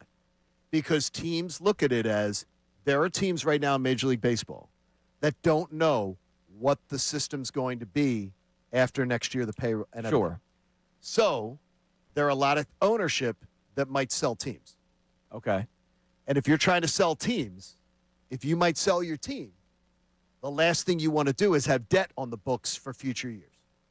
Sure. So if you're trying to sell your team, you don't want to say, oh, by the way, you have to pay you've this. Already got all this down the line. That's fair enough. You want to have clean. The last thing you want to do, you want to have clean books. Now, what if you're a team that's not going to be selling down? I don't know. Is John Middleton going to sell anytime soon? I don't know. He wants his bleeping trophy back. Well, really? Yeah, I mean, I got to tell you this. I've heard those words. I don't know that his actions as an owner have shown me that. Sure, spending. I believe he spends money. Look, he spends money. But his actions as far as what he's demanding as an owner, I got to tell you, I'm not buying it. I'm buying it. No, because he keeps rolling back the same crap. I don't think John Middleton's just happy. I think he wants to win. Well, he's not, but he's not changing anything. So that's bad ownership. That's bad. To keep rolling back the same stuff. Bad ownership. I can't go bad. Okay, that's John fine. Middleton's not a bad owner. You don't have to. I'm not asking you to. All right. I mean, I'm telling you this: when you keep doing the same things, talk all you want about wanting your trophy back, but keep doing the same things over and over again and getting less results for it. That's telling me Bring back the same manager who makes the same dumb decisions over and over in the postseason. Same type of roster, aging roster. Sign more old guys. Keep doing it. All right. Tell me you want something different. The reason why I was bringing this up, do you know what the Dodgers' deferred money is? How much deferred money they owe? $1.8 billion. Yeah, not far off. $1.06 billion in deferred money. Edwin Diaz, who recently signed, will receive all of his $69 million, or won't receive all of his $69 million, until 2047. A long time from now. Yeah, and the thing is that's where I bet if someone's selling the Yankees, if someone's selling the Dodgers, they could probably get away with it. Sure. They could probably get away with it. Yeah. There's other franchises you can't, because one thing they know, if you're trying to sell the Phillies, ownership, if you're trying to sell the Phillies, the one thing they know is this stadium has a chance to be empty if this organization stinks. Right. This stadium has a chance to be empty. We don't want that. Yeah, we don't want that. All right, let's go to Rob in Philly. He wants to talk about this the Phillies discussion we're having. What's up, Rob? Hey, I was just actually agreeing with you. Like when you said that the Phillies need more seasoning, I think it's a little frustrating that everybody brings, like, as soon as you talk about like certain races, typically, there'll be like an instant backlash. But if you would have said the Flyers need more Canadian hockey players, or if you would have said, the Union need more European soccer players, Sixers need more Euro 3 shooters.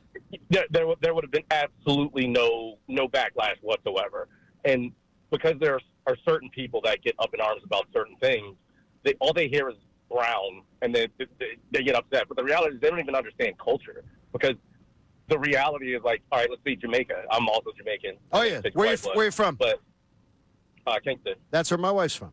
There you go. That's dope. But if the reason isn't race per se, it's because the weather is warm and there's, you can run all year round, and they just care about track more. So that culture cares about track. And it's not really, could it be about race to a certain extent? Yes. But or in Kenya, you don't need equipment to be a marathon runner. There's just certain things that are akin to certain cultures. They like soccer. They like soccer in Jamaica. They like cricket in Jamaica. Right. They like things like that. But as soon as people hear, certain things, they get triggered by it because, I don't know if it's an inferiority complex or what, but. No, I don't think it's that, Rob. I think, and we appreciate the call, Thank man. you, Rob. We really do. I think what Renee said on our YouTube chat earlier, to me, it's just, are you good or are you not, right? It's that simple to her. And I agree with that. For me, again, if you're uncomfortable with the how somebody looks conversation, let's just talk energy, right? Harrison Bader, who is whiter than me, brought an energy that this team did not have all season long. Now, part of it may have been he got traded from a horrible Twins team to a World Series contender. Jalen Phillips gets traded from a horrible Dolphins team to a Super Bowl contender, and he literally said it was the best day of his life, right? So it could just be, hey, you're in a different situation. But Bader has always been that guy. He's always been an energy guy. Been that energy. Whereas a lot of guys on the Phillies roster, especially the everyday players, right, the starting 9, it was very, all right, we've been here. This is like year 4 of it. There was pressure. There was a tightness that we predicted before the playoffs started. We talked about how it was very business-like every single day, a business-like approach. By the way, that was Joe Girardi's managerial style, and it did not mesh with the clubhouse in 2022. He got fired. What happened? They went on a 10-game winning streak right after he got fired. And then, because Rob Thompson let them be humans. And then, though, whenever this team, though, is under pressure. Oh, it's tight. Tight. They can't get a piece of 2-ply between the cheeks. Seriously. Tight. This is a tight team. Yeah. Real tight. Name that show. Breaking Bad. Good job. Very good show. A very uplifting show. I felt good after. Nice light watch. Tight. Ozark or Breaking Bad for an uplifting show? How about neither?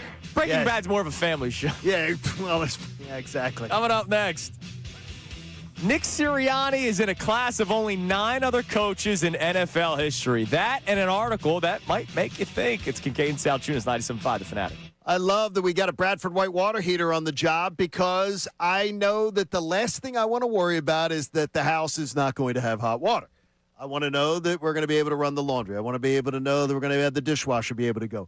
I can wash my hands. This time of year, I want to be able to wash the hands so I don't get the flu or something like that after coming from the gym, or just to be able to take that relaxing shower. A Bradford White water heater guarantees you have the hot water you need when you need it. And their tankless models are absolutely amazing. And they've got these Aerotherm hybrid heat pump models. Well, let's just say I don't understand the technology, but the space they take up, it's minuscule compared to what you're used to, and they can give you all the hot water you need on demand. Bradford White water heaters are great. They're reliable. They give you top performance year after year. They're built to be the best, and they use the finest components from around the world. You go to BradfordWhite.com, you find a plumbing professional near you, and then they will bring the model right to your home. They'll install it for peak efficiency, and then you start getting the cost savings, and boy, you're going to get all that hot water you ever need. Because how you heat your water, it does matter. Choose my friends at Bradford White. Now on 97.5 The Fanatic Sports Update. Eagles not looking ahead. I'm Connor Thomas, and the Eagles have another short week following their dominant win over the Raiders on Sunday. They're going to play a rare Saturday game down in Washington this weekend, their first matchup with the Commanders this season. And no Jaden Daniels for Washington. He's been shut down for the year after multiple issues with his elbow. With a win clinching the NFC East, Nick Sirianni talked about whether or not he's thinking about the postseason as we head into Week 16. Yeah, we're just trying to play a good game next game. Like, I know that's boring, guys, but I'm not really thinking too much like where it's going to go. We're just looking to stack days upon each other, stack games upon each other, and we'll look to repeat our success that we had today next week. So the Eagles not looking too far ahead. Sirianni will meet with the media again today at 12:20. The Phillies retooled their right field spot yesterday, went out and signed free agent Adolis Garcia to a one-year, $10 million deal. A former Gold Glove winner and ALCS MVP with the Texas Rangers in 2023 comes to Philly as a potential right-handed power bat for the middle of the lineup. Flyers are heading up north tonight, taking on the Canadiens in Montreal. Puck drops at 7 p.m. You can hear that game live right here on The Fanatic. Dave Zangaro of NBC Sports Philadelphia will join us coming up at 8:40 for the latest on the Birds. Amy Fadul joins us for the entire 9 o'clock hour. This update is brought to you by our friends over at SuperSure. Do you own a small business? You need to hear this. A seismic shift is coming. It's time to get SuperSure. Not kind of sure, not pretty sure, but SuperSure coming soon. I'm Connor Thomas for the home of the Sixers, Flyers, and the best Birds coverage. 97.5 The Fanatic and 97.5thefanatic.com.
is 7:57 here on Kincade Salciunas 97.5 The Fanatic, WPEN, HD1 Burlington, Philadelphia, A. Beasley, Media Group Station, broadcasting live from the Comcast Business Studio, powering possibilities. So coming up at 8:30, Name That Caroler Part 2 for this Tuesday. If you're just tuning in, we're doing it every day this week. Started yesterday. The great Amy Fadul and Dylan McKinnon were our... Dylan McKinnon. What is it? What did you say? No. Nothing. What are you watching over there? No, it spoke to Siri. Siri turned on again. No. Okay. No. Anyways, we do it twice a day, 7:30 and 8:30.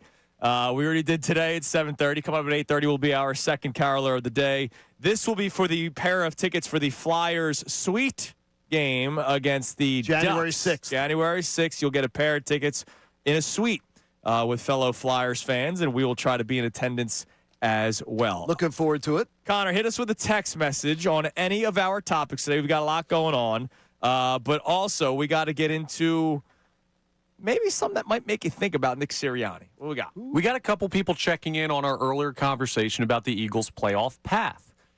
Philly Porty checks in, says seeding doesn't matter. They now have Aura back after the win over the Raiders, but I'll play San Francisco, Seattle, Rams, going all NFC West. That's saying crazy. that's the best path for the Eagles. They will have no chance to get to the Zero. I'll join you at 0. Oh, wow. No, I'll join you at 0 because 2 of those games will be on the road, most likely. But no, only one would have to be. Only you one would be on need the road. upsets. Yeah. Okay. I'll go 0. So hang on. I'll go 0. Well, actually, a lot of things have to work because I'll go 0 if that's the scenario. I'll go 0. I don't know if that's possible. The Rams will play the lower seed. Okay, no, that is possible. The Eagles could play, let's say, the 49ers round 1. All right, and what, the Packers upset the Bears if it stands today? Packers, yeah, the Packers would then have to upset you can't play all 3 of them. So then the Eagles. Yeah, you can't play all 3. You absolutely could. No, because then the Eagles beat the Seahawks, and then the Rams beat the Packers. How would the Eagles play this? Seahawks yeah, they are the play 5. Seahawks, beat the 5. It could absolutely work. Okay, it that could work happen. out. I don't think it's I don't going think to it play out that could, way. but yeah, I guess so. But John, you've brought up No, I'd put 0 at that. every time we bring up the Rams. No. You say the Eagles handle the Rams. I do not think the Eagles would beat the 49ers, Seahawks, Rams 3 weeks in a row. No, I do not think they would. So I'll join you on that. That is where I would give it a 0. I don't like that path at all. So it's just Seattle then. Like No, I'm trying to figure out where you think they lose in there. It's those are 3 of the best teams in football. And I don't think the path of 3 of the best teams in football in a row is going to be the path. If you tell me that we get 2 home games, that would help a little bit. If you tell me that we get 1, I want Seattle out of there. I don't want Seattle in the mix. So take that out of that path. Tell me that that's not in the path. I'm all right with the Rams. I'm absolutely. If you tell me that the road ends in L.A. with the Rams, I'm totally fine with it. So what it comes down to is that Seahawks in the middle game. I don't want the Seahawks. I don't Gotcha. want to go 49ers Seahawks, then have to beat the Rams. The battle of attrition of that, I think it would not work out well for you. Okay. No, I think if you get me, throw in a Packers, and even to a Bears. Kevin Cooney the other day was talking about it on the postgame show with the Bears. Right. Yeah, he was worried about them. The Eagles were so beaten up when they played the Bears and had the ball in the red zone down 10-9 with 12 minutes to go. And when Jalen Hurts fumbled. It was like the Bears barely were holding on against the Eagles. I'm not worried that the Eagles could beat the Bears. Okay. They could. Now, we got to get everybody back. Yeah, exactly. All right, Nick Sirianni. I heard this yesterday on Unfiltered, but I did not hear the list, so I have it for you. Don't worry. I'll go one step further than Bill Colarulo. What's that? Nick Sirianni, because of their win this past Sunday, means that he will have another winning season. Even if they lose out, they will have another winning season. So he's already got it. Each of his first 5 seasons of his head coaching career have led to winning seasons for the Philadelphia Eagles. He is just the 10th coach in NFL history to accomplish that. First 5 seasons, all winning seasons. Bill Cowher, John Harbaugh, Mike Holmgren, Chuck Knox, Sean McVay, George Seifert, Mike Sherman, Mike Smith, Mike Tomlin, and now Nick Sirianni. So I didn't go in order. We got to hire a Mike. Yes, the mic definitely works. Four of them are mics. Now, that's not playoffs for all of them, right? Because it's just winning records. Now they have the 7th playoff team, which makes it a lot easier. Right. No, it's just winning seasons. Winning seasons. You finish above 500. Which is really impressive. By the way, Mike Tomlin, perfect timing to start winning football games to keep the streak going. What's he at now? 7-7? Or are they 8-6? No, they're 8-6. They're 8-6 with that win. So they're 1 win away from keeping the streak alive. Now, it's amazing. So I wanted to do some more research on this. So when I Googled this, I found an article from almost a month ago to the day from Bill Barnwell, November 20th of 2025. Is Nick Sirianni the most scrutinized good coach in the NFL? I don't know how we missed this, but it's a very long written article, and he does add arguments. Argument number 1 being it's the Howie Roseman show. Argument 2, kind of going off of that, anyone can win with this much talent on the team. Okay. Argument 3, the other coaches, right, like Vic Fangio and what he has accomplished with this defense. Argument 4, we're not really sure what he does here. Well, he created that mess. Right. That's his own mess that he created. Argument 5, he's wild on 4th down. I don't know how that's an argument. Argument 6, the Eagles aren't as impressive as they should be. Like, they have not reached a certain potential. Again, this was written on November 20th. This is when... Is he talking about they're not as as they should be this year? No, I think overall. Overall? Even though they've been to 2 Super Bowls. Is he nuts? Now, he's absolutely nuts. The crazy thing is November 20th was before they lost to the Cowboys. It was after they beat the Lions. So we did not even start this 3-game losing streak, and he's writing this article. But what he's saying ultimately is if this continues, which we can all see this team continue to win, yeah, we're going to be talking about potential Hall of Fame head coach Nick Sirianni. I mean, look, what Nick Sirianni does overseeing this entire operation and doing all those things is really, really impressive. What has been the problem with Nick Sirianni is hiring, making poor choices as far as hiring, trusting the wrong people, and not being able to take the wheel. But maybe we're seeing is that he's able to take the wheel this time around. His influence with the offense has definitely shown. And he's actually doing things where he's contributing. So God bless you, Nick. That's good. But that's good. It's amazing. Like Nick Sirianni is such a polarizing figure in the city, and one of those arguments, we don't know what he does around here. Like we all got to understand Monday through Saturday, he's clearly doing stuff. Like he's not just sitting in his office. His players will tell you. Yeah. He's not just sitting in his office and saying, "All right, if anybody needs me, the door's open." Like no, he's involved. But we all say the same thing Sunday. Like, all right, Kellen Moore was the reason why the offense was the way that it was. Vic Fangio has been the reason why the defense has been, and that's clear. Do you think when you say, like, you really think he's a polarizing figure? Yeah, I think.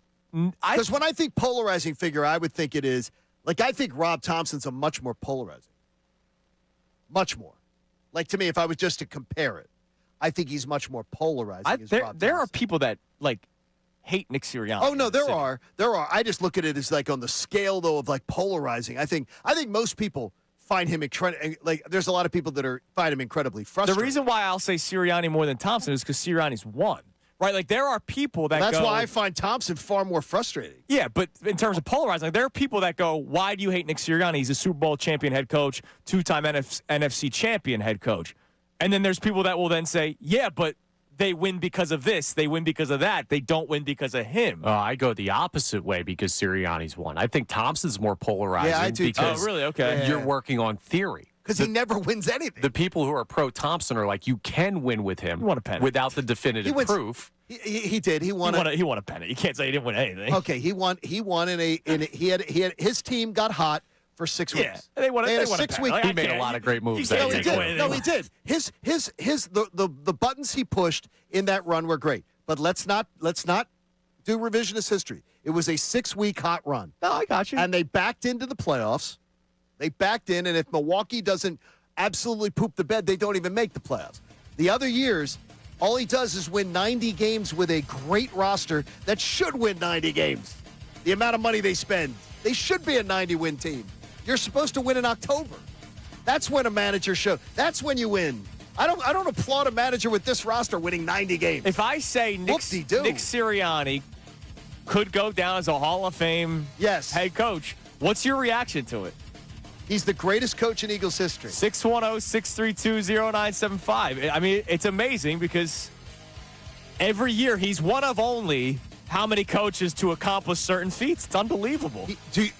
True or false? Greatest coach in Eagles history to you right now? Yeah, he won. That's what I say. And I love Andy Reid. You know how much I love Andy Reid. He won, and he's the greatest coach in Eagles history. All right, coming up next, second opinion segment. We do this every single week after an Eagles game. Something that we may not have talked about the day after the Eagles game. We get into it next during our second opinion segment here on 97.5 The Fanatic.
It is 8:12 here on Kincade Salciunas, 97.5 The Fanatic. Name That Caroler, part 2 on day 2 comes your way at 8:30. It'll be for the Flyers suite tickets before when they take on the Ducks on January 6th. We had our first wrong guess, too. We did. Yesterday, right away, Amy, correct. Dylan, correct. Today, incorrect. A Connor Thomas guess. First person guessed Connor, and I was the caroler for today. I get it. I got flow. People thought it was me. So you're saying I had flow. Thanks. Name that caroler coming up at 8:30. You're like Bryce Harper's milk cabinet with your flow. I don't ever want to drink that milk cabinet. By the way, check out the deal of the week. Great deal of the week and great timing. 9 days away from Christmas. Okay. Get an 8-hour flex adult lift ticket to Montage Mountain. Oh, this is awesome. For just $40. So that's over 50% off. Montage Mountain offers unforgettable skiing and snowboarding with 27 trails for all skill levels. Get this deal while supplies last at 975thefanatic.com/deals. Again, if there's somebody that's a great deal. That's loves the slopes. Oh, that's a great right deal. Before the holidays. Get it for any member of your family, or if your family, get buy two, get the buy one get one. Yeah, That's absolutely. Awesome. So check that out. 975thefanatic.com/deals. All right, we do this every single Tuesday, or 2 days after the Eagles play. Time now for the second opinion segment. You might not always agree with what you hear. Sometimes you need a second opinion. Brought to you by the consultants in medical oncology and hematology. Tell us about them, Johnny. They are the best. CMOH.org. If you get a cancer diagnosis in your family, if it's yours or if it's someone you know, refer them to CMOH.org or refer them to me, and I'll point them in that direction because they saved my life. Damn right they did, Johnny. Can't tell you it's anything better. Love that. I'm going to start on, the biggest story from the other day, the defense. Even though the offense finally showed life, the defense being dominant, historically dominant, which, by the way, in 10 minutes, Reuben Frank put together numbers to show how historically dominant they were. It's unbelievable. I'll tell you more about those coming up in a little bit. But I want to start with Nolan Smith. Nolan Smith got another sack the other day. He also played 62% of the snaps, which to me is very important to point out because we're starting to see him sort of get his snaps back. Remember, when he first came back, Jalix Hunt was playing so well, and Jalen Phillips was obviously playing so well that Vic Fangio was easing Nolan Smith back into it. He played 62% of the snaps against the Raiders. That's up from 60% of the snaps against the Chargers, which was up from 40% against the Bears. So we're starting to see the number climb more and more for Nolan Smith. He is still... look, Jalix Hunt is playing fantastic football. He is. I still go, if I'm going power rankings of edge rushers, it's Jalen Phillips, Nolan Smith are numbers 1 and 2, and you have a great rotational piece in Jalix Hunt. It's good to see that Nolan Smith sort of getting his feet wet, and more comfortable, because that will, again, if the defense is going to be the reason why you win games in the playoffs, you need the best from everybody, and Nolan Smith is playing at a high level right now. I was so impressed with everything that I saw on Sunday, and then I went back and watched the 15-minute game. I really didn't decipher much from the All-22, but I'm not that smart. Other than the fact is, I think teams are going to start to have to react to what I've seen the last 3 weeks. Dallas Goedert is running wide open. Yeah. Over and over again, and I don't remember it from earlier on this season. And again, I'm not a film aficionado or anything, but even a dope like me can see when a guy the size of Dallas Goedert is constantly finding himself in space. I am so impressed with your guy, borderline devastated Dallas Goedert, who has just been played at an incredible level this year. But at how this offense is finally finding ways to make Dallas Goedert a weapon that I thought he always should have been, and we never saw him be.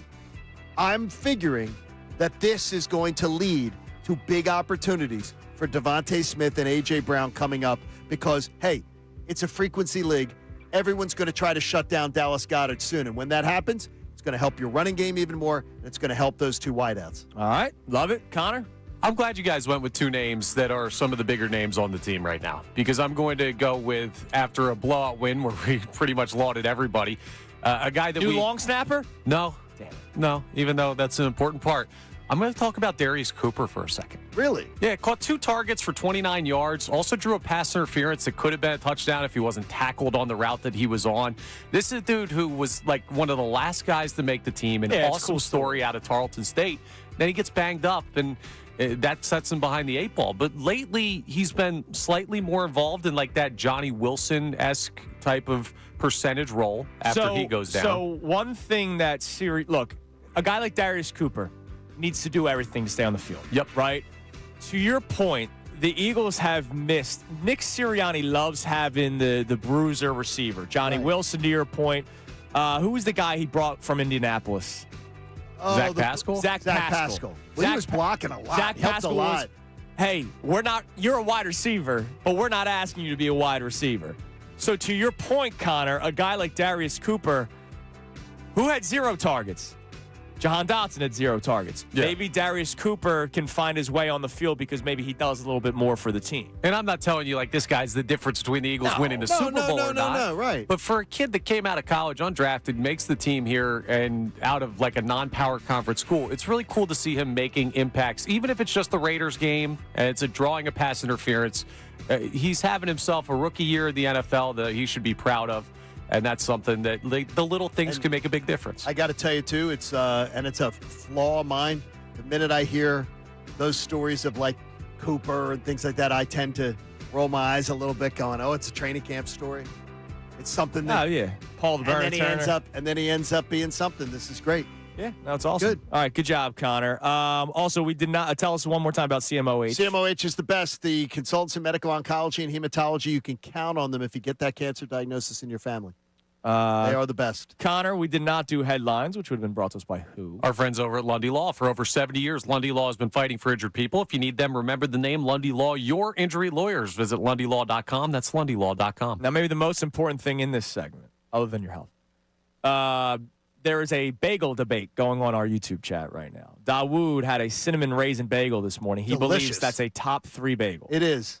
I don't know if I go top 3 personally, but it's up there. It's on the Mount Rushmore. Well, no. If it's a top 3 bagel, you're talking about if you were starting a bagel store. Yeah. Everything seasoning bagel has to be. Boy. And everything has to be great. As one of your top 3? Yes. Don't look at me. I have the weirdest bagel preference. What's your bagel? Top 3? What's yours? I only like a plain bagel, and I don't like it in the toaster. I like it in the microwave so it doesn't get crunchy. Yeah, you are weird. See, plain, I think if you were doing 3, you'd have to do the plain bagel. You'd have to do the cinnamon raisin bagel. And then you'd have to do some sort of a cheddar bagel. See, I have everything, onion. Is that, oh my God. The onion bagel's nice. And jalapeno. Oh, my God. You're doing too much. No, dude. Oof. Trust me, a jalapeno bagel's delicious. But if jalapeno might not be everybody's cup of tea, cinnamon raisin would replace jalapeno at my shop. Jalapeno with it. So when you bring home a bag of bagels. I always have a jalapeno bagel in there for myself. Okay, I swear to you, I couldn't eat anything out of your bag. I have this local. Because it would be, you'd bring home my bagel. It would be amongst the everything bagel, the onion bagel, everything. The great people at Rise Bagels in Glassboro will put the jalapeno bagel aside in its own mini bag inside the big bag so that it doesn't touch the other bagels. It's just the smell of it would just make me repulsed. The onion bagel, I'm out. Dude. The everything bagel, out. There's a salt bagel. Out on everything? Yes, an everything bagel? Yes, out. The salt bagel. Have you ever seen those? Yeah, it's too much. Woof. The everything bagels, I thought a staple. I didn't realize that. No. Top 3, though? We might need a poll. Top 3? Coming up next, Name That Caroler, number 2 on the day. Also, how historic was that performance by the Eagles defense? Ruben Frank will help us next. Kincade Salciunas, 97.5 The Fanatic. All right, Wawa's got you covered. They got gift cards for everybody on your shopping list. And they're not just talking about Wawa gift cards, even though a Wawa gift card is perfect for like anybody that you know. And even if somebody is in a different area of the country, they have Wawas there potentially. And if you know they do, why don't you send them a digital Wawa gift card? You go to Wawa.com, you pick a festive design, you enter the amount, you write a message, you hit send, and that gift card will be on its way shopping done. You can make holiday shopping easy with a visit to Wawa. You're going to be visiting your Wawa anyway, so it's perfect for the school teacher, the delivery driver, the coworker, or the family gift swap. You stop in Wawa, you browse all the gift cards. You're going to be there anyway picking up your coffee or a pretzel or whatever you want. Hey, Wawa makes it so simple for you, and they're right there on the rack by the register. It's holiday shopping made easy from Wawa, your one-stop gift card shop. So what else should you expect? See the store for details. Hey, everybody knows it. you gotta have a Wawa. Now, on 97.5 The Fanatic Sports Update. Starting their work for Saturday. I'm Connor Thomas, and that's what the Eagles are doing after having a nice dominant win over the Las Vegas Raiders. They're going to play a rare Saturday game coming up in Washington this weekend. Their first matchup with the Commanders this season. There will be no Jaden Daniels. The Commanders are shutting him down for the rest of the year. With a win clinching the NFC East, it's easy to think about the postseason and what's next to come. Nick Sirianni talked about keeping focus on today. We just think about the next game. Our focus after we enjoy this one will be Washington, and they've stacked some good games upon each other, and we're not thinking about postseason or anything like that. We have work to do. We have to continue to get better to be playing our best football by the end of the year. Sirianni will meet with the media again today at 12:20. The Phillies retooled their right field spot yesterday, signing free agent Adolis Garcia to a one-year, $10 million deal. Garcia, a former Gold Glover and ALCS MVP with the Texas Rangers, comes to Philly as a potential right-handed power bat for the middle of the lineup. Flyers are heading up north to Canada today, taking on the Canadiens in Montreal. Puck drops at 7 p.m. You can hear that game live right here on the Fanatic. Sixers are off till Friday. We'll talk to Dave Zangaro of NBC Sports Philadelphia coming up at 8:40. Amy Fadul joins us for the entire 9 o'clock hour. This update is brought to you by our friends over at Michelob Ultra. Join Bill Colarulo this Friday, 7 to 9 p.m. at Graham's Pub in Philly for another Ultra Access event with Michelob Ultra. Enjoy $3 Ultra Drafts, $5 Ultra Zero bottles, and your shot at Sixers Sweet tickets. Michelob Ultra, please enjoy responsibly. I'm Connor Thomas for 97.5 Fanatic.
getting crushed for your bagel opinions. Now, I need, for the record, because there is this weird Connor and I sound alike thing. I know I'm psychotic, but there's a different level when you're going microwaved bagel. I don't like crunchy bread. I like it to be soft. I love crunchy bagel. Somebody thought that I said that, and I need, for the record, because I'm already borderline psychotic. I need everybody to know that I'm not fully psychotic. I'm not the one that likes microwaved bagels. I guess we do sound alike. Dylan McKinnon says egg bagels are number one. No. I've had an egg bagel. Quality. Number one, that's weird. Egg bagel? I have not had an egg bagel. Now, Renee is complaining about her husband. What is he like? He is a cream cheese with a side of bagel guy. That's me. Well, yeah, for That's sure. me. But you are? You're yeah, you're like my daughter. Yeah, now, I go. But what bagel is Renee's husband having? I don't have all that information. At some point, because you're the condiment king. Yes, I am. So that's no surprise. And to me, it's like, okay, and I am not a big condiment person, because to me, I want to taste the food. I want to taste what I'm eating more than the condiment. Because to me, I don't know if it's you. It might be an immature palate. I get, like, condiments to me. I love condiments. Condiments to me are overpower the food. The more the merrier. When I see people put steak sauce. Oh no, I don't do that. That's like, and I'm talking about. I'm not talking about high-end restaurant, fancy. They've made their own steak sauce where you sample a little bit of it. No, I'm talking about. I'm anti-A1. Bottled steak sauce. Yeah, no, I'm out. I cringe. Cringe. All right, before we do Name That Caroler Part 2 for today. The Eagles' dominant defensive performance. Oh, I'm sorry. I credited the wrong person. This is the other member of NBC Sports Philadelphia who will speak within 10 minutes, Dave Zangaro of NBC Sports Philadelphia. Dave does great work, too. Hey, yes, he does. The Eagles, that was their first shutout since December 30th of 2018 when they beat the Commanders 24-0.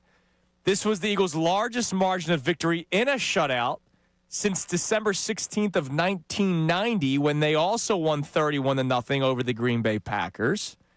The Raiders' 75 yards are the fewest yards allowed by an NFL team this season, and the fewest since Cleveland gave up just 58 yards to the Cardinals on November 11th of 2023. I don't remember that game. How bad were the Cardinals in 23? That must not have been a Kyler. No, that was the New Year's Eve. Yes, it was. It was the New Year's Eve game, wasn't it? No, November of 2023. So New Year's Eve is in December. November of 2023. The Cardinals lost 27-0 to the Browns. I was right. Kyler did not play. Oh, he didn't play. That might have been like a Josh Dobbs. Because I was going to say, because Kyler played.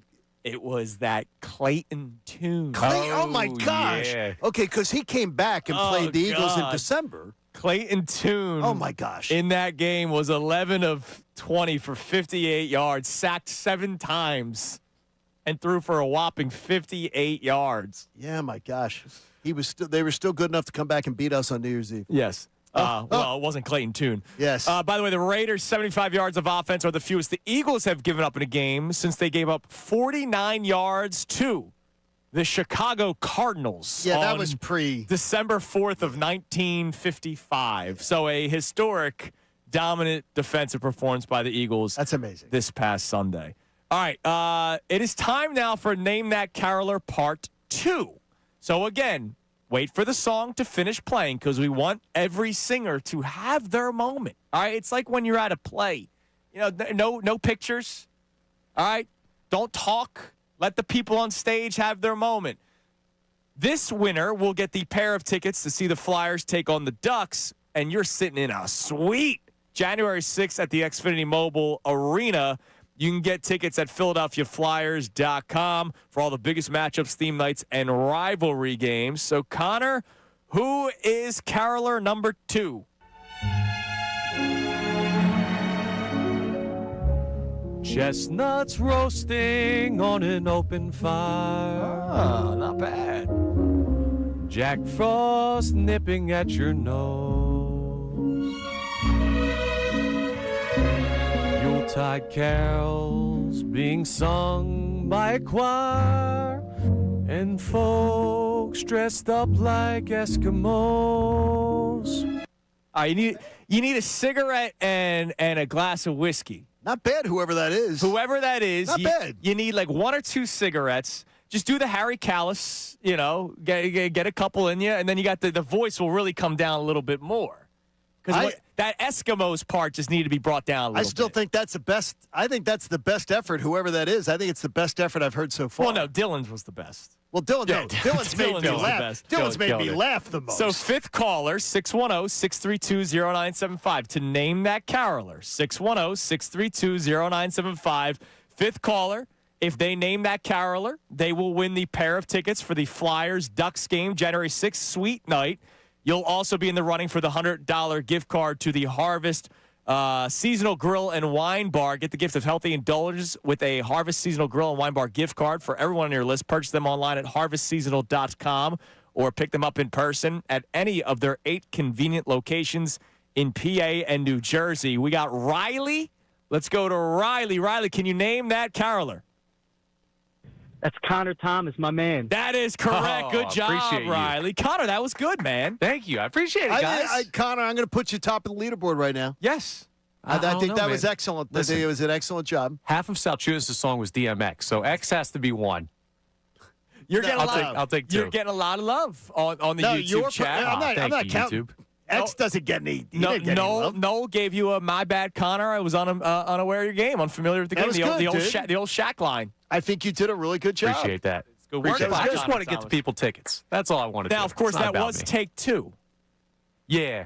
And I understood, and I agreed with you. John had a second option as well. John had a fit, Well, because of take 2. I mean, you take pride in your singing, and I appreciate you wanting the best performance. Had to match the pitch. Because there was like, this.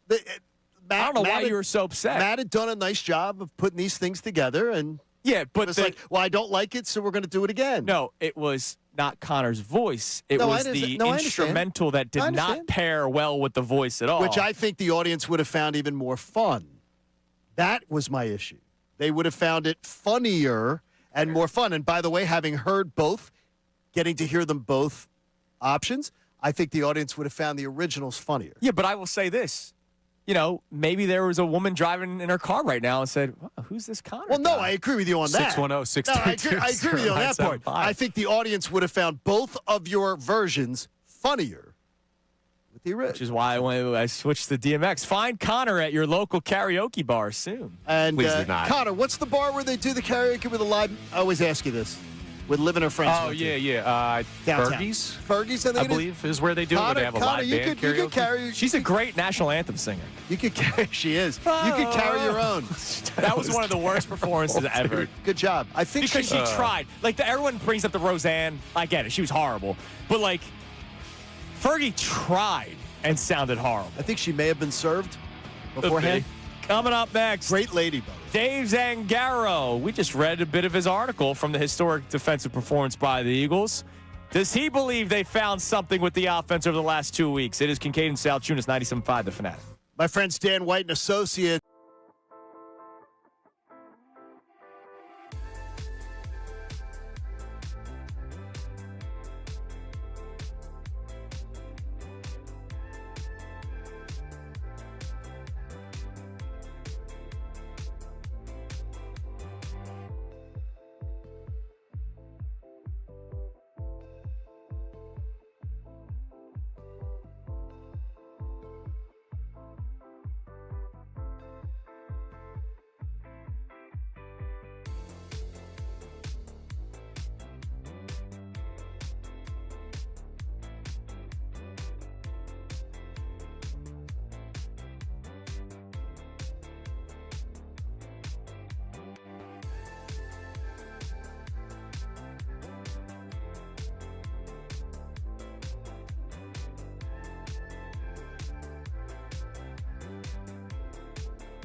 There has officially been a request on our YouTube chat for the Christmas carols that we do this week to be on Spotify. How about that? I didn't realize we were that good. Between Connor's wonderful singing, Dylan's even better singing, and Amy and I just understanding the assignment. So far we're getting good returns, Johnny.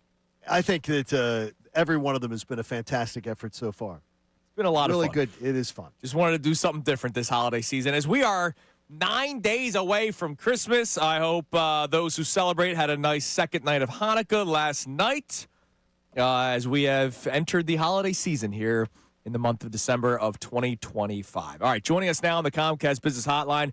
Every day in business is a big day. Let Comcast Business help you move forward with what's next. We just mentioned his article from after the beatdown of the Raiders on Sunday He from provided NBC Sports Philadelphia. In another segment. Yes, he did. Our man Dave Zangaro. Dave, thanks for doing all the work today. We appreciate it. Of course, guys. How are you? Good morning. We're doing great. We were going through some of the numbers that you posted after the Eagles beat the Raiders, how dominant that defense was, in comparison to other teams in the past, like when the Browns only gave up 58 yards to that Clayton Tune and the Cardinals in November of 2023. So let's start with the defense. I know offense has been the number one talking point in this city, but this defense and the dominance that they are showing, do you believe that this is a defense that can carry as far as it can, hopefully to February, the way that they've been playing? Yeah, I think so. And obviously we know the caveat with this last game, that Raiders offense is they're just god-awful, and the worst offense in the league. They got their coordinator fired a month ago, so we understand that. But I was just impressed that there was no let-up.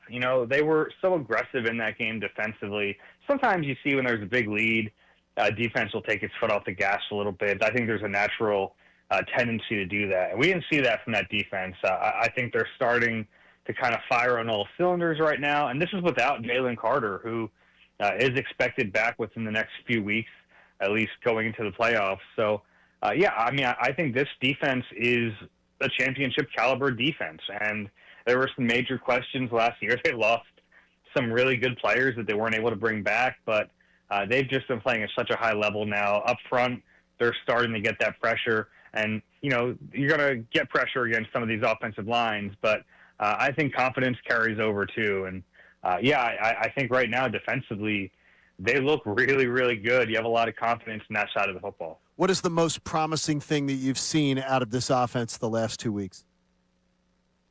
Honestly, in this game, it just looked like an offense. And I know that's a low bar, but it looked cohesive, right? It looked like there was some idea of what they were trying to do, and plays stacked up on one another. And there was a plan going in. They executed the plan. In this last game, they knew it was going to be tough sledding in the run game against a defense that stacks the box more than any other defense in the league. But they knew that's what the game called for, and they did it, and they grinded it out. I just think seeing a cohesive plan from this offense and making sure that they have a coordinator and a play caller who's able to set plays up and to do those things consistently. To me, that's the biggest ththing, because in so many games this year, we would see glimpses of the offense doing good things, but it really felt like they were almost calling plays out of a hat, right? It was disjointed. You're just trying to figure out what works, when can you call it. It seemed like in this last game there was a better semblance of how to actually call a game and how to make things work, concepts work on top of each other. And to me, that was the most encouraging thing. Now, I'm not ready to say this offense is fixed, right? But I think it was a step in the right direction. Now, what do you think they can build off of, right? If you were to say this offense continues to head in the right direction, they've continued to focus on what? Yeah, I think we saw some of those concepts in this last game. Understand is something that has worked for them, especially in the run game. I think it's easier to marry the play action off of that. And then Jalen Hurts being a runner, being the +1 in the run game. It's something that, for whatever reason, they've been hesitant to do it all year. Hey, we're in December now. It's almost playoff time. They are a better offense when he is at least a threat to run the ball. So you kind of take the shrink wrap off of that, and you get ready for him to run the ball a little bit. And it doesn't have to be all the time. I understand if you're saying, well, he shouldn't be running on the last play of the third quarter up big. Yeah, I can agree with that probably. But I think for this offense to reach its potential, he has to be involved, and I think we started to see that on Sunday. So definitely some things they can build on, some things that I'm curious to see where it goes over the next few weeks, because this is an offense, and Jalen Hurts has said it himself, like they've been searching for this quote-unquote identity all year, and they really haven't had one. But I think there are certain things that they did in this last game that they can lean into even more going forward. They win on Sunday. They win on Saturday. They're going to clinch the 3 seed. They're going to clinch the division. But moving up is going to require a lot of help from that point forward. How do you think they're going to handle the rest thing down the stretch and rushing people back from injury? What do you think the plan's going to be? Yeah, it's a good question. It's probably more ideal if you have like more to play for right late in those games.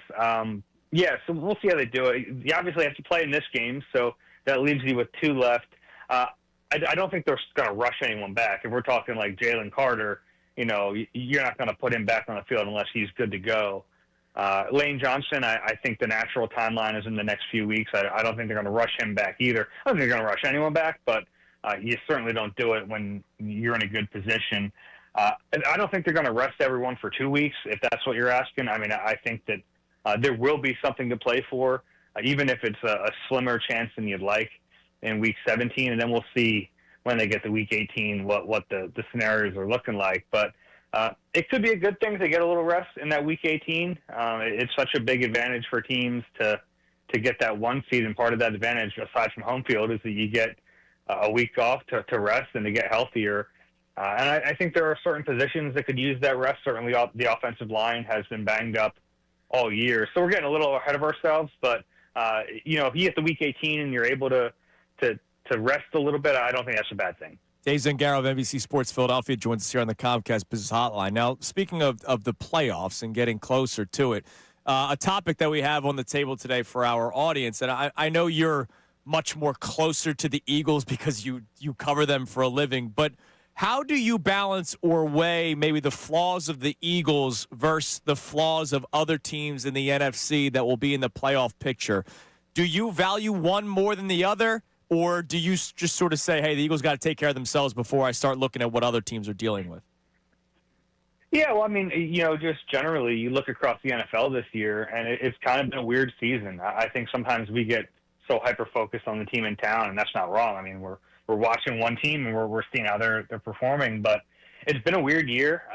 There's not a juggernaut team out there, especially in the NFC. I guess the Rams are probably the best team in the NFC, and the Eagles have beaten them. They've beaten the Packers, who no longer have Micah Parsons. So, it's kind of been a weird year in the NFL, and that's why you hope the Eagles figure it out if you're a fan, because there is not a team that is head and shoulders above the rest, and it's kind of a wide open NFC, a wide open conference, really a wide open NFL. I don't think there's any team that's that really scares you that much. And even in the AFC, you look around and some of the teams that have been juggernauts are not juggernauts this year. So the Eagles have all the talent, right? If they're able to get hot, I think they could go on a run. I think that's very possible. Now, you don't want to get ahead of yourself because they just played one game against a really bad Raiders team that break a 3-game losing streak, and I think they have flaws, certainly. But just from a talent perspective, I think they're as talented as any team in the NFC, and you'd like to see the offense really figure it out for a few weeks in a row. But I think the conference is wide open, and I think it's right there for them if they can figure it out. All right, Dave, we appreciate the time as always, man. Keep up the great work on NBC Sports Philadelphia, and we'll talk to you again soon. Appreciate it, bud. All right, guys, take care. There he is, Dave Zangaro on the Comcast Business Hotline. All right, coming up next, we have Amy Fadul, who will be joining us in studio for the remainder of the show. Maybe we'll have again acoustic with Amy. We might get a live performance of. You never know. She might have another tune she wants to sing. It was the hippopotamus. Yeah, I want a hippopotamus for Christmas. I love that. Love that. So Amy joins us for the remainder of the show, and we'll revisit that question that I just asked Dave Zangaro, which was our main topic to start the show this morning. Are you a person that looks at the Eagles' flaws first or the other team's flaws first? Let's discuss more of that coming up next. We'll check the text line as well. It is Kincade and Salciunas on this Tuesday morning, 97.5 The Fanatic. I am loving the fact that we got a Bradford White, and I think that if you had a Bradford White water heater in your home, you'd be pretty happy too, because when you got in to get that hot shower, boy, you'd get all the hot water you need whenever you need it. And if you had one of their tankless models, well, these things are amazing, because what you look at now is you're so used to the water heater being this like gigantic thing that takes up a ton of space. Well, now these hybrid heat pump models, they look like science fiction. I mean, they're small. They can be mounted on the wall. They take up such little space. And you go to BradfordWhite.com to learn more about them and find the plumbing professional near you that will bring the perfect model to your home or to your business. They can install it, and then you're going to get peak efficiency year after year. Look, the Bradford White people, they're from here. They understand you, so they know exactly what you're going to demand. So you want to be able to take your showers. You want to be able to run the dishwasher. You want to be able to do your laundry. You just want all the hot water you need when you need it.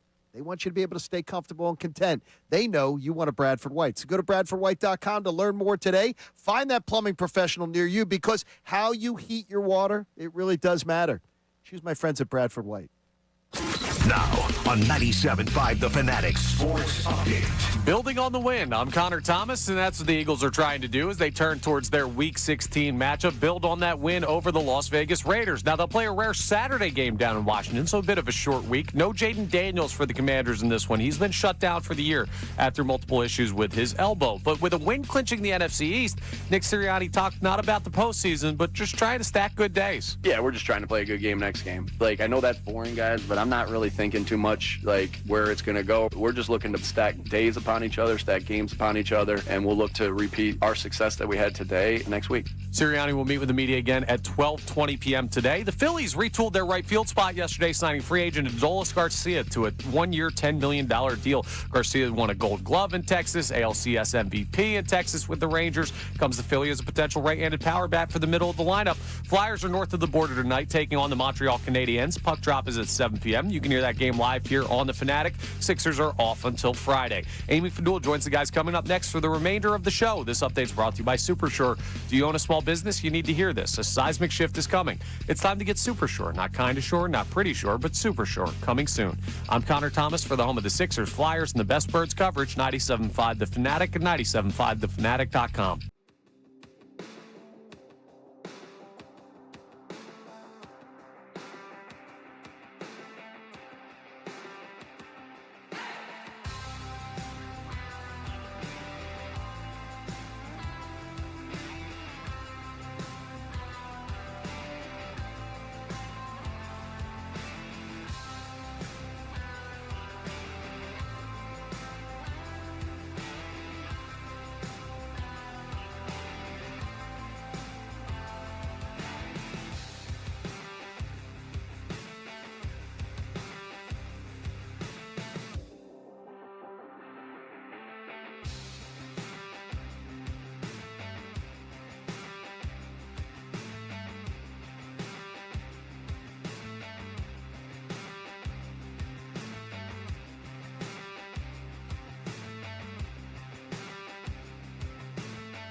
It is 8:56 here on Kincade Salciunas 97.5 The Fanatic, WPEN, HD1 Burlington, Philadelphia, a Beasley Media Group station broadcasting live from the Comcast Business Studio powering possibilities. And joining us now for the remainder of the show, our first caroler from yesterday. You have been called Amy Winehouse Fadul. It's not a good look. You asked me this last week. You said, "How do you feel about singing?" I was like, "Not particularly well, but I would do it." And I appreciate you for doing it. You did great. It's a family favorite. It's a shame you were overshadowed by Dylan. Of course, Dylan was our second caroler yesterday, and which was tremendous. And he stole the shine which was tremendous. from And Amy that's okay. Winehouse Fadul. That's okay.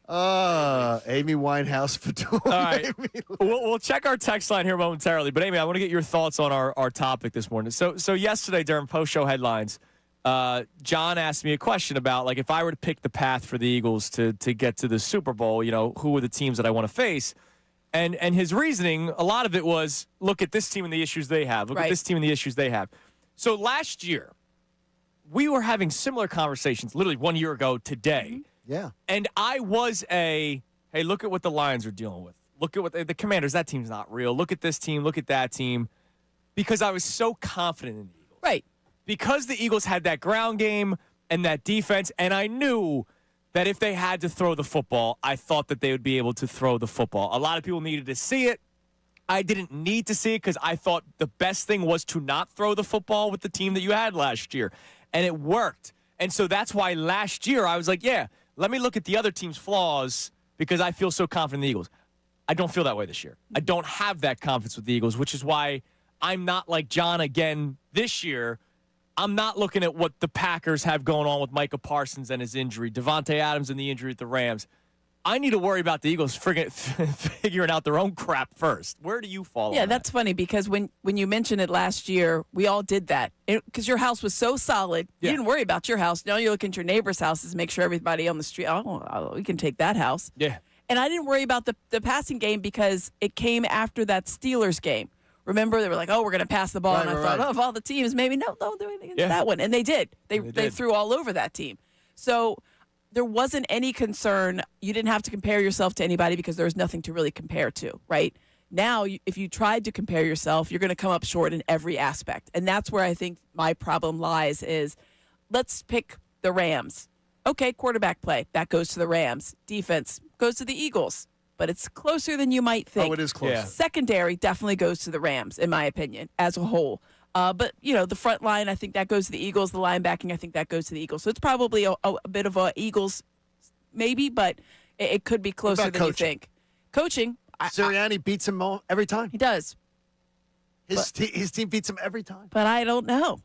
I don't know. Eagles go I don't to LA feel and good. win every time. I don't feel good about it. Oh, I got you. I don't feel good about that. To me, that would be a push, too. Like Dave Zingara just told us. He goes, he I was know. telling you there. He beats them all the time. Which is crazy. These are all the things. He goes, he sees a lot of optimism when you look at the Eagles versus the other teams. Because you do go line by line, metric by metric, and you're thinking, but then you look at the offense. Right. And even though Devontae Adams is hurt. You still have Puka Nacua.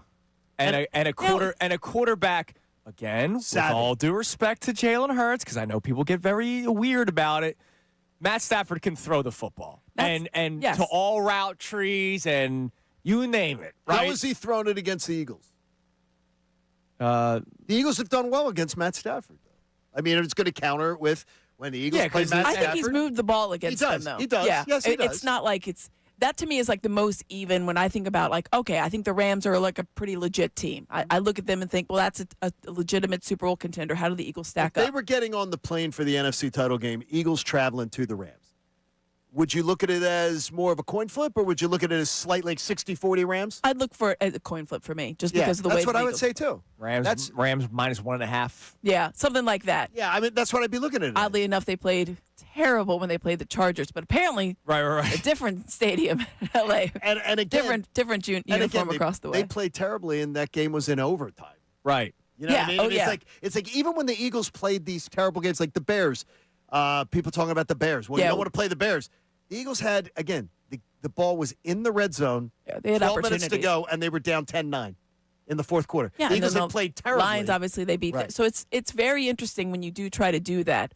But there are a lot of concerns for me about this Eagles team that don't that don't have anything to do with whomever they're playing. Right. And that's why it's different for me this year, right? Like last year I felt so confident in the Eagles that they were just going to win football games.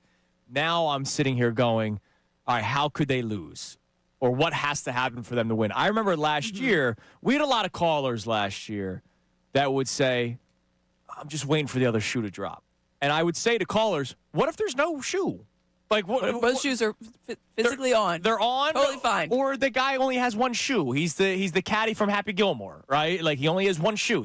And there is no other shoe dropping. This year, I need to see a lot more from the Eagles before I start talking about other teams and their flaws. Yeah, that shoe seems like it's hanging on by a thread. I think everybody needs to remember too, though, that half of the Philly media was picking the Eagles to lose to the Packers first playoff game.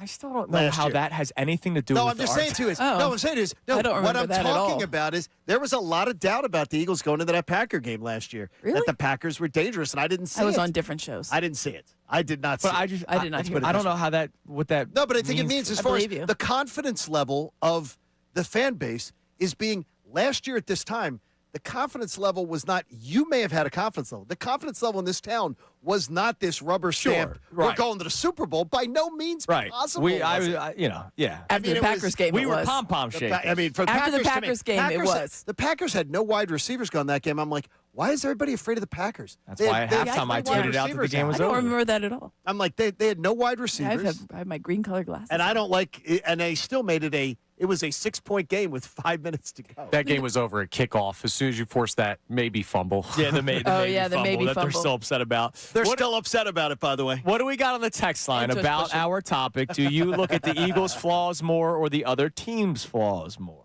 All right, so we have a check-in here on the Eagles versus other teams thing, and Colby from Central PA looks at the Eagles' problems first and says the number one issue with this team is still the offensive line, and I'm so focused on that. The big uglies don't recover as fast. The wear and tear is amplified because of their size. That's my thing. Like, ultimately, I worry about the offensive line. We talk about how ground game carries into the playoffs, defense carries into the playoffs. They don't have a ground game right now. They don't. Even this past game, like, it was nice to see Saquon break a couple of more runs. He was still averaging like two and a half yards per so carry. different. It looks so different. It doesn't look good. Now, Lane Johnson coming back will help. Sure. But will Landon Dickerson all of a sudden start getting healthier? No. Cam Jurgens, no. Unless a week 18, week off. And we don't know if that will, the little extra rest can help. I don't know. How much some of these might be like 2 weeks off may help. procedures that need to happen. I have no idea. Yeah. We'll see. What else we got? We also have a check-in on the postseason path that people are looking for. This texter says the best path from the 3 seed is San Fran, Green Bay, and then Seattle, with the Seahawks upsetting the Rams before they face the Eagles. And that was my path. That's the path. I think the that's Eagles the path. host the Seahawks. Yeah, you think that Seahawks team that you just watched, you think they're upsetting anybody? That Seahawks team you just saw. Did you guys watch that's them? That's the only game I've ever seen them Seahawks, though, where I would Rams, say if they that. play each other for a third time. I think, Amy, I think that was a classic game of We don't really care about this opponent type of We got vibe. 2 weeks a game. We got two days at home, 2 games at home in 5 days. Mm-hmm. We have the Colts coming in with a 44-year-old. with Yeah. Pop-Pop. And I Listen, think they took it. there's a they lot took of joy. it, lack of seriousness, knowing they had that Rams game coming up Thursday. Well, then I And got an they're issue. Yeah, I little guess. off it. I don't know. Because they have literally been tearing people up. By the way, we haven't talked So about are the that. Dolphins. But you saw them last night. They tore apart. We haven't talked much about the Colts game. It was cool. It was. He looked old. Yes. His throws were terrible. Well, Come that's on. always been his motion. But His, I mean, his that- arm. no, but That's he's what he got- looked like. No, Yeah. but there was no. That looked but like his ball had classic zip Rivers. on it when he was a quarterback in Well, the NFL. that was 7 years ago. Yeah, That's what I'm it's been saying. 5 His years ball since- has no zip on it. I just love that he restarted his Hall of Fame clock. I for know. that. It's unbelievable. I love good that for you. he threw the touchdown pass, and I was did? like, wow, I watched live 44-year-old Philip Yep. Rivers throw a touchdown pass in a meaningful game. Yes. But there was like a play early on, because as soon as the game started, I was watching. How I could you wanted to not see at it. least tune in for a little bit to watch that? He dropped back to pass and just fell. Like, Yeah. didn't trip, he just fell. It was kind of like my feet were here, And and I was I like, just am like, I'm tired. Oh, that's sad. You felt it though, didn't you? You felt it watching it. Yeah. And his kid, he has made his son money, who is being now recruited to go to play college football. Oh, his son was his always son good. Gunner. Yeah. Yeah, but now his son's getting NIL potential offers to go with Abercrombie and American Eagle. Well, how about that? Because they say he's such a handsome kid. He made his son is going to make money being Philip Rivers' son. That's great. I think that was always going to happen. Philip Rivers' son. It's not like you can hide that under a rug. Well, also, odds are when you have 85 kids, exactly. One of them should be a little bit athletic. He got so much screen time the other day. The poor kid, man, gets great. All right, coming up next, Texas, we'll continue maybe. this discussion, but also we got to get Amy's thoughts on the new right fielder of the Philadelphia Phillies. Also, I have a question. What does this mean for Brandon Marsh? We didn't talk about that earlier. I imagine Garcia is your starting right fielder. I imagine Justin Crawford, they said he couldn't come up last year because there wasn't enough playing time. So if he's an everyday player, that means there's one spot in the outfield left. It is Kincade and Salciunas, 97.5 The Fan.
It is 9 o'clock hour.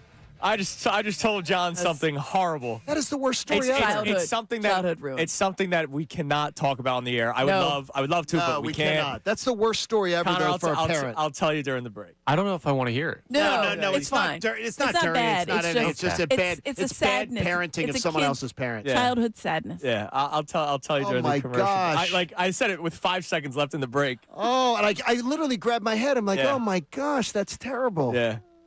Horrible. It parents. literally. I hope everybody understands. We cannot talk about it in the air. Yes, some people are horrible parents. Yeah. All right. Adalis Garcia is most likely your everyday starting right fielder, unless it's another Whit Merrifield situation. Adalis. He is. No, he's not. He has a 60-day tryout. What? He has 5 days? 2 weeks. Oh, it was the whole. All Remember that was weird. That was great. The It was Kepler, like he's going to be Austin Hayes. Brandon Marsh is your everyday center fielder for 2 days. Remember that? Hayes was going to get it. Was the everyday, trial, and then he was going to get a trial, and then it was like, This baseball team just they crack me up. You find it funny. No, I have to laugh or I will cry. So Dallas Garcia, we talked about it earlier. ALCS MVP back in 2023 was really the leader of that baseball team for the Rangers that won the World Series in 2023, the one that the Phillies should have won had they not peed themselves against the Diamondbacks in the NLCS.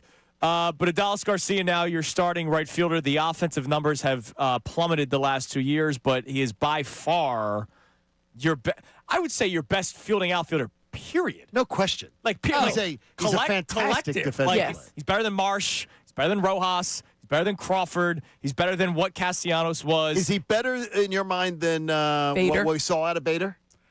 I think so, but that's probably closer than Because if you bring back Bader, because Bader was a really good center fielder. that's a really good defensive outfielder. Yeah, Bader was a very good defensive outfielder. So what did you think of the signing yesterday? Yeah, I liked the move. It kind of came out. I was like, oh, look at this. He's a right-handed bat. That's something That fun. was my first takeaway. So Wow, that's they realized that they can do this. I was like, you need one of those. Those are fun. Because we had talked about it last week of like what that lineup looks like if you move Harper up and what's, or maybe I talked about it, I think I was on with John Marks actually, and what the lineup really looks like. And there was a gap there, right? There's always going to be like a hole because you don't want to have like lefty, and that's kind of what they had. That's Rob Thompson after the season. I think our lineup's a little lefty heavy. And I was You like, think? Bro, I've been saying this for 2 years. Yeah. I'm glad the manager of the It Phillies is. finally realized this. You know what? I was looking at there's all these L's. Yeah. Well, yeah, there's that too. So that was the first thing I thought of, was a right-handed bat for the outfield. Not as much pop as I would like, but I think I'll just take the right-handed consistency over a little bit. But I'm trying to go his numbers. You mentioned they're really not very good the last 2 years. I'm wondering if it was some health issues or if he wasn't, I don't know, because he was really good. Let's also say Texas is not the most home run hitter friendly ballpark. So the fact that he was hitting 35 home runs for the Texas Rangers 3 years ago. I don't know what his home and road splits were. 39 3 years ago. And then half of that last year. Right. Yes, to me, that was like, so, but I mean, his splits, like if you go back to, 2024, right-handed, much better. Yes. Which I thought was. Which is weird. He's a reverse splits guy. Which I think, as I remember when they signed Bader, where they traded for Bader, he was a reverse splits guy too. Yes. So. Okay. Does it concern you? Considered one of the worst plate awareness players in the major leagues. Welcome to the club. Come on down. Just added another guy that is the problem that everybody says the Phillies have. You just added one of the worst plate awareness players in the entire major leagues. I mean, he doesn't walk. He literally he can't walk. He'll swing. All right. So where do you bat him? I bet he's going to bat cleanup, right? That's the thing. So do I need him to walk? No, but he's going to swing and miss a ton. He's going to just swing and miss. But if he has any cleanup, I mean, yes, look at the lineup. Honestly, I think you have to move Harper to 2. You have to, right. Okay. And you move right. I think you have to. And you move Schwarber to 3. Unless 6'5" slap hitter's still here, because that's still a chance. Oh yeah, I'm sorry. In this scenario, Alec Bohm is no longer here. Alec Bohm could still be here, and he'll be your 3 or 4 hole hitter, and then Garcia is your 5 or 6 hole hitter, and you're just saying, go mash. Well, you can't put Bohm in 3. Where you put Bohm Schwarber? in 3, can you? No, but then Shore would be your cleanup hitter, like it was last year. Because you can't protect Harper with Bohm. Yeah. No, I don't want to do it, but that's what the Phillies have been doing. You can't. No. They have Bohm been, cannot and oddly protect enough, it hasn't worked. It has not worked. No, I mean, it's like it's just as to me. Yeah, you need and somebody. a 33-year-old with declining assets the last 2 years, who never walks, who is one of the worst plate awarenesses in the Major League Baseball. But I love the defense. I love the defense. I love the potential. I think when you looked at what else was out there, there isn't a lot available, right? Especially for the outfield. We were looking at this early, right after the season ended, and it was names like Starling Marte, who's I think 37 or 38 years old. Unless you make a trade for a player. Right. Marte actually had the highest WAR, and I thought, oh, okay. Now it's not what we're looking for as get older. So for the options that were out there, for the money that you spent, I think this is a pretty good investment on a guy that can play every day in your outfield and can be a very good center fielder. Yeah, we just have to hope that we don't hate him come June like Kepler. Like nobody hated Max him, Kepler. and then we liked him. And then he actually ended up turning his season around. That was hilarious. We were booing him relentlessly in June. It was right when Dave Dombrowski said, he's been swinging the bat a little bit better recently, and I ripped him to shreds. I was like, that's that day. I was like, better because it was like not 108. Yeah. It was like 120, and I was like, "Oh wow, he's swinging the bat better." And then then he went on a bit of Dave Dombrowski rolled the dice, and it worked out for him. It did work out. It was odd. But look, we were talking about this earlier.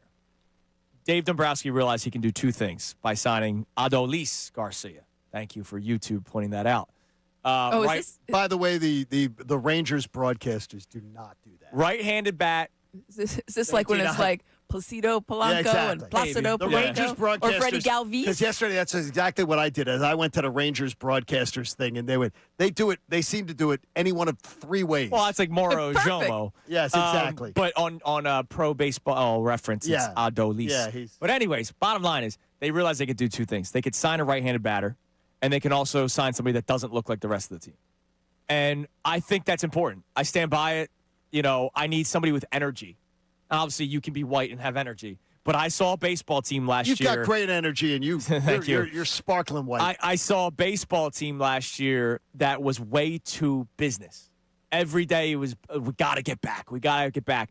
And they became tense. I've compared it to Jalen Hurts. Yep. Jalen Hurts in 2023 walking around with the screensaver. Like, you put too much pressure on yourself. It's why the nonsense this year at the beginning of the season. Oh, what banner night? I don't know nothing about it. Like, you got allow Embrace yourself to it. enjoy it a little bit. Yeah. It's fun. It's a game. Baseball's a kid's game. Like, you can't go in as if it's work every day. I know ultimately it is their jobs, but you know who said it was too long of a season? You know who said it was a job?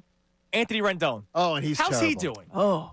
He's a terrible human being. Talk about the wheels falling off. And he literally said a couple years ago, baseball is a job. It's not. I don't do it for the love. I do it for the job. I love my family. And I respect it. Which I love. But there's a reason why your play is completely fallen off because you fell out of love from what you're doing. You're just good enough, and you got a fully guaranteed contract. You know who also looked at sports as a job? Ben Simmons. Yes.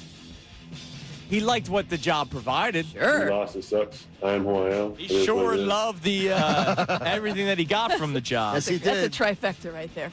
All right, coming up next. God bless. What do you do with Marsh? Curious to get your thoughts. You guys know what I would do, but what would you guys do with Brandon Marsh? Put him on the mechanical bull. Curious to get your thoughts. Also, we got into discussion earlier about Nick Sirianni and how he's just the 10th coach in NFL history to start 5 seasons all with winning records. How annoyed will some people get if two heavily criticized people go into the Hall of Fame? Kincade Salciunas, 97.5 The Fanatic. Now on 97.5 The Fanatic Sports Update. Another quick turnaround. I'm Connor Thomas, and the Eagles have another short week following their win over the Raiders. They're going to play on Saturday down in Washington against the Commanders. No Jaden Daniels for Washington. They're shutting him down for the year, so it'll be Marcus Mariota for the Commanders in this game. And with a win, the Eagles will clinch the NFC East. So how much is Nick Sirianni thinking about the postseason? We just think about the next game. Our focus after we enjoy this one will be Washington, and they've stacked some good games upon each other, and we're not thinking about postseason or anything like that. We have work to do. We have to continue to get better to be playing our best football by the end of the year. Sirianni will meet with the media again today at 12:20 p.m. The Phillies retooled their right field spot yesterday, signing free agent Adolis Garcia to a 1-year, $10 million deal. Garcia is a former Gold Glove winner and ALCS MVP with the Texas Rangers. He comes to Philly as a potential right-handed power bat for the middle of the lineup. Flyers are north of the border tonight. They'll play the Canadiens in Montreal. Puck drops at 7 p.m. You can hear that game live here on the Fanatic. Sixers are off till Friday. Amy Fadul stays with us for the remainder of the show. I'm Connor Thomas for the home of the Sixers, Flyers, and the best Birds coverage. 97.5 The Fanatic and 97.5thefanatic.com.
.926 here on Kincade Salciunas, 97.5 The Fanatic. I just saw in our YouTube chat, Schuster What's up, Schuster? Schuster checks in. I don't understand why the city hates Brandon Marsh. What? I think I was like on an island of my dislike for the player. For the person, he seems like a tremendous person. He's the player. He's very well liked. For the player, I think he's exceptionally well liked. He's beloved in the city People because he's got the beard. He does the and he's got daycare bit. The hair. He the does wet, the Xfinity wet hair. Live. Yeah, John mentions the mechanical bull. I mean, he's on the side of a bar. Brandon Marsh disliked in this town? Yeah, I don't know about that. No, Brandon Marsh is loved in this town. Now, maybe if Schuster only listens to the show, because I am not a big fan of Brandon Marsh. And by the way, Brandon Marsh is hated in his hometown of Atlanta. He gets nothing but grief because of they now consider him a Philly person because of how much the Philly people love him. He gets grief all over when he goes home. So look, I mean, he's beloved here. Yeah, I hated the trade. He gets nothing but love here. I hated when the trade happened. I did not like the trade. No, I did not like that you went from an untouchable prospect. Yeah. To 2 days later, you trade him for a project. Part of it was I knew nothing about it. I'm being honest. And I did not like that Brandon Marsh struck out as much as Kyle Schwarber did with like 20 less home runs. I don't like that. There's things about. You mean his when he game. came over from the Angels? Yeah, like he was striking out 200 times a season. Well, I was at the series right before he was traded here. Did you know? We were like laughing. I was like, look at this guy with his beard. Did you know Brandon Marsh though before he came here? I didn't. I literally watched him. That was it. See, I did. Yeah. I mean, I'd seen highlight. I maybe had seen him on a random highlight. We saw him on that. Well, the Angels highlights were always they're always those ones. It was like Shohei Ohtani's done something since first time since Red Baron, times of 1810s. Mike Trout went yards 17 times in the game, and they lost 19. And they lost. It was unbelievable. It was stuff like that. So Marsh was kind of lost in the L.A. Angels world, but I remember that series because we went to 2 of those games because we wanted to see Ohtani. Yeah. And he did strike out quite a bit. So did Trout, actually. Yes, Trout did. played really poorly in that series. I'm sitting there with Shawnee. I was like, pressure. well, this is tough. Did you know he's from New Jersey? Yeah. Trout? You ever No, hear that? really? You ever hear that? Yeah. And he's an Eagles fan too. No, that doesn't sound right. So what do you do? Because Schuster's now following up saying he is not good in center, but he's an above average in left. I still don't know until the lineup comes out where Justin Crawford's playing.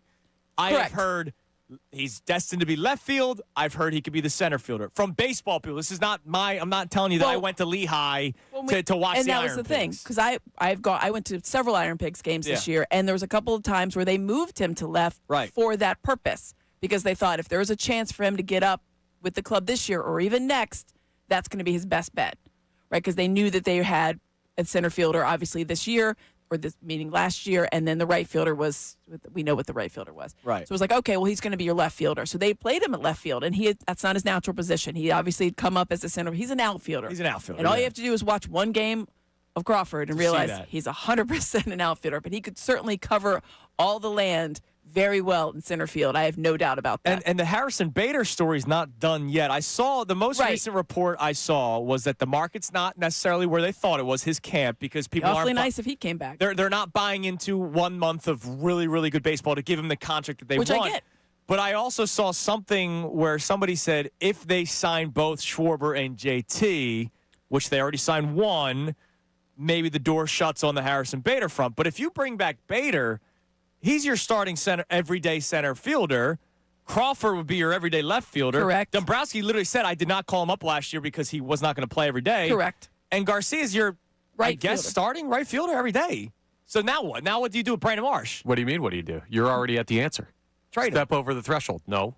He's your fourth outfielder. He's your fourth outfielder. He's your platoon That's what guy. I say. He's your fourth outfielder, and he probably plays 80 I was going to games? say 75. 80 games. And Yeah, you I could do think a it's lot what it is. worse with a fourth outfielder. No questions asked. Yeah, no, I would take him as And somebody pulls a hamstring or something, You got you're a going great to feel option. very good about Brandon Marsh. Yes, I would take him as a fourth outfielder. Good See? pinch hit You're option. coming around. Okay, I hated him as a starter. He Okay. batted fifth in the playoff Wait. series against the Dodgers. Because he had to. Let's Wait. look at that lineup. He Now had to. you're getting the option to play him as your fourth outfielder, and your first response was trade him.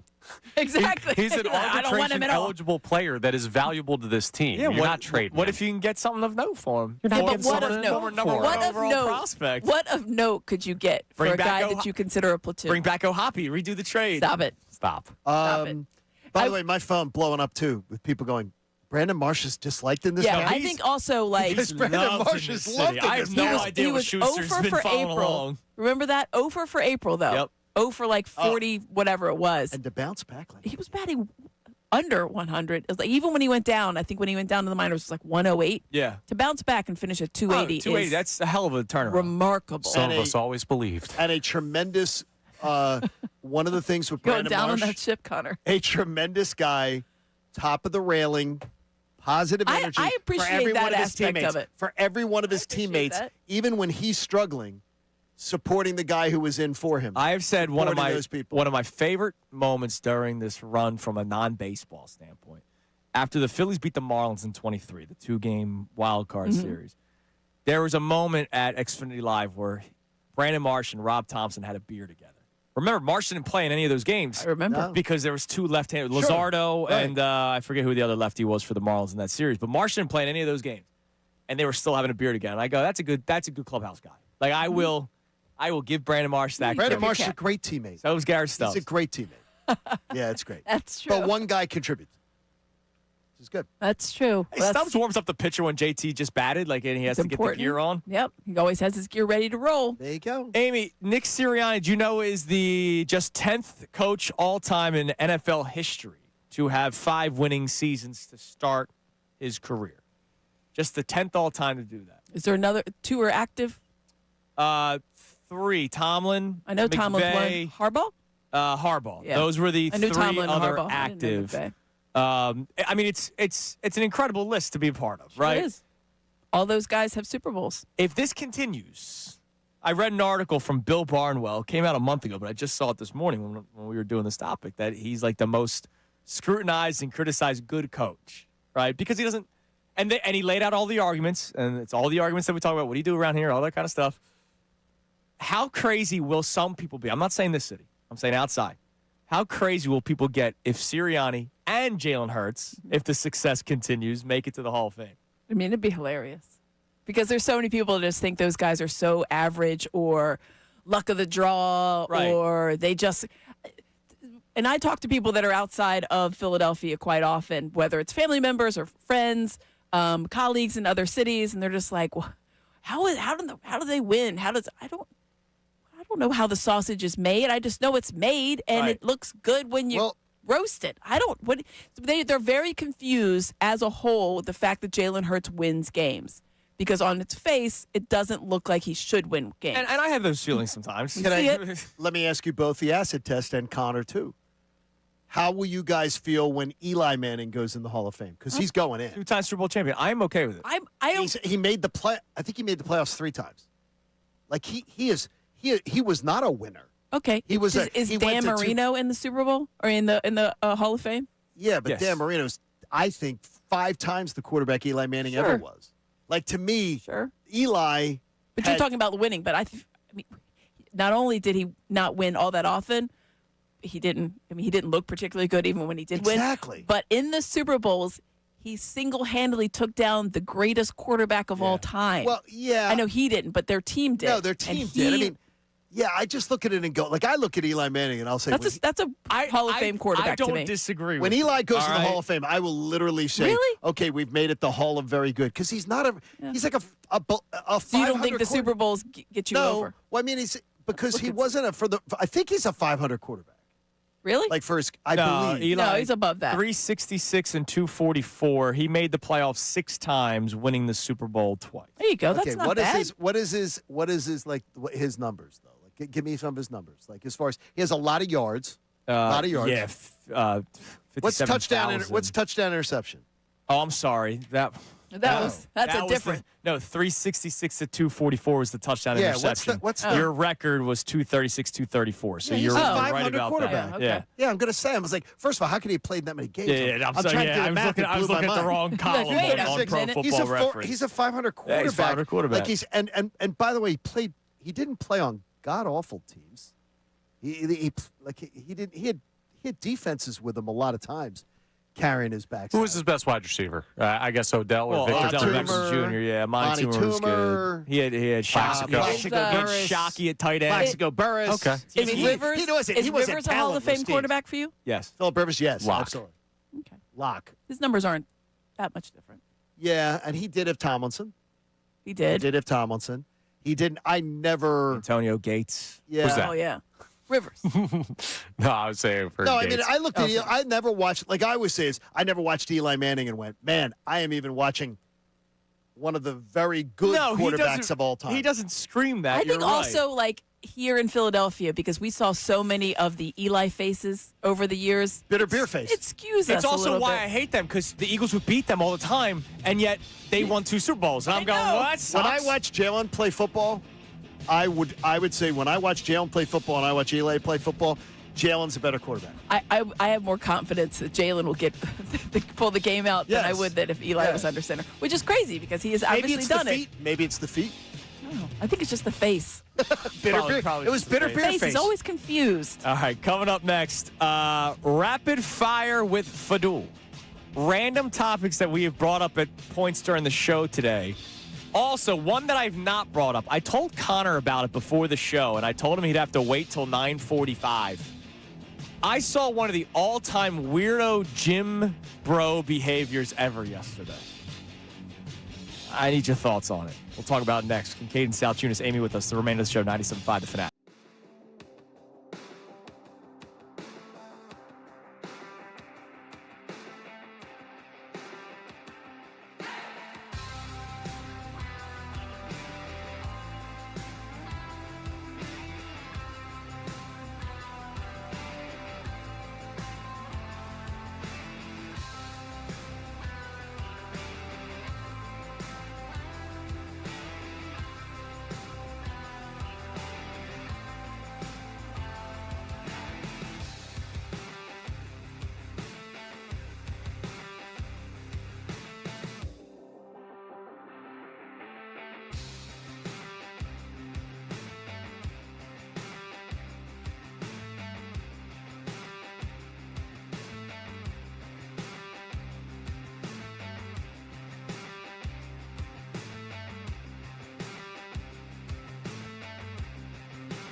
All right, I have a rapid fire with Fadul questions, some of the random sports topics that we have discussed over the course of the show today.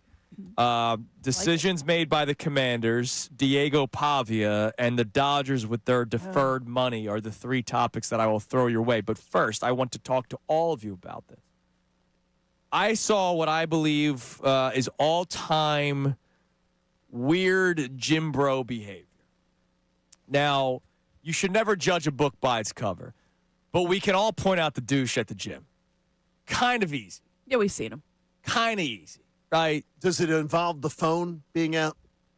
The phone, a lot of times. Phones don't bother me as phone much. is involved. But How about sitting on the equipment Yeah, and that bothers scrolling me. your phone Yeah. while other people are trying to work and out? people want to use the Yeah, I'm like, machine. yeah, hustle up there, I want guy. to sit between my sets, so I'm going Yeah. to scroll my phone. Yeah, I'm waiting. Yeah. I'm waiting here. I Get hear the you. hell up. I hear you. Good job, That Johnny. I'm with you. So this guy, backwards cap. I'm sorry. Well, that's all.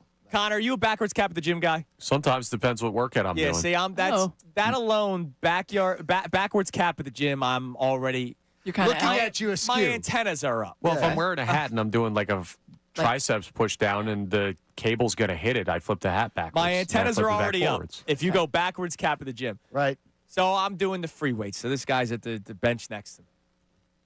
AirPods in, Okay. on a call, Oh, no. chit chatting, blah blah blah. All right, hold on a second, bro. Got to do my next set. And then he's doing the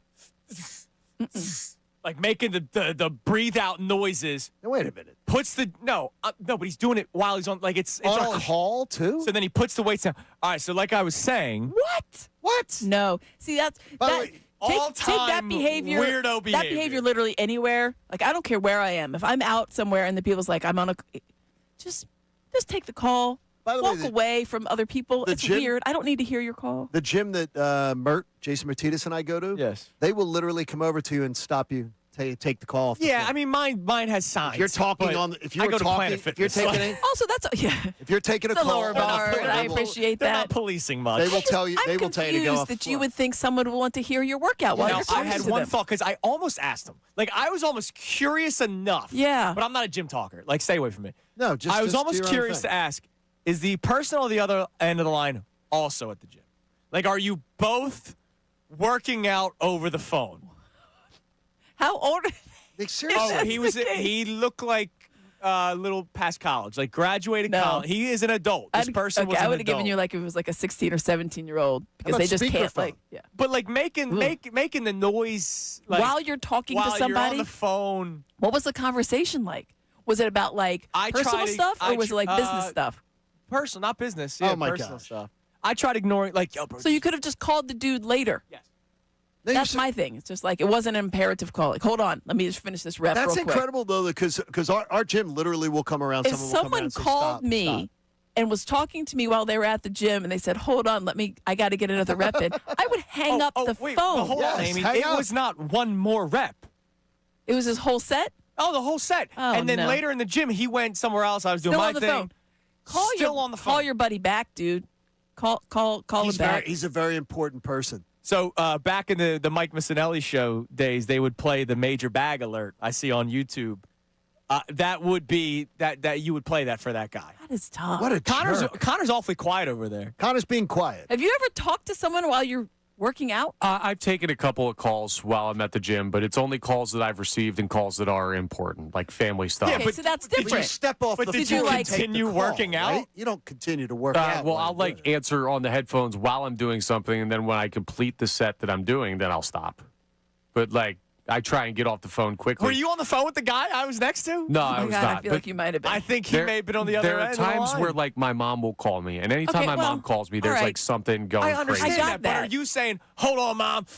Why don't you just stop what you're doing, talk to mom, and then get back to what you're doing? Because I'm dumb, so I'm going to lose track of counting. I'm not good with numbers So to what is your begin with. arm How gonna high fall could off you have because of possibly it? counted? I don't know if I'm at like 8. Your and arm- Wait, then this maybe is like 9, Ron and then I Burgundy. need to get 101, 100, yeah, yeah. 102, Arm's gonna fall off. 103. No. Stop it, Connor. This Stop. is gonna ruin my You workout count if to I 10. don't do that. You No, count to like, 10. I'm not in favor of taking calls at the gym, but also there are times where I've gotten a call that I have to answer, and I was in the middle of a workout, If so you I can't had totally to answer, judge then the you guy. can step away. Yes. This then you guy's step away. like, You yo, don't bro. just keep like pressing it out. I didn't go back That's to the incredible. workout. I That's finished incredible. and then I stepped just like away. how Connor said he lost count. He was How no, high do you count? called it. You called it too. count, Someone Amy. else said Connor is very quiet. Yeah. And you Yeah, said it. that's amazing. And considering Well done, there's a Andrew. delay, the text I got Connor, was you got really quiet Connor's during being that. very quiet. I just about don't know this. what he was on the phone about. By Now, the some way, people, how no about the reason. ski cap at the gym? Yeah, I'm anti.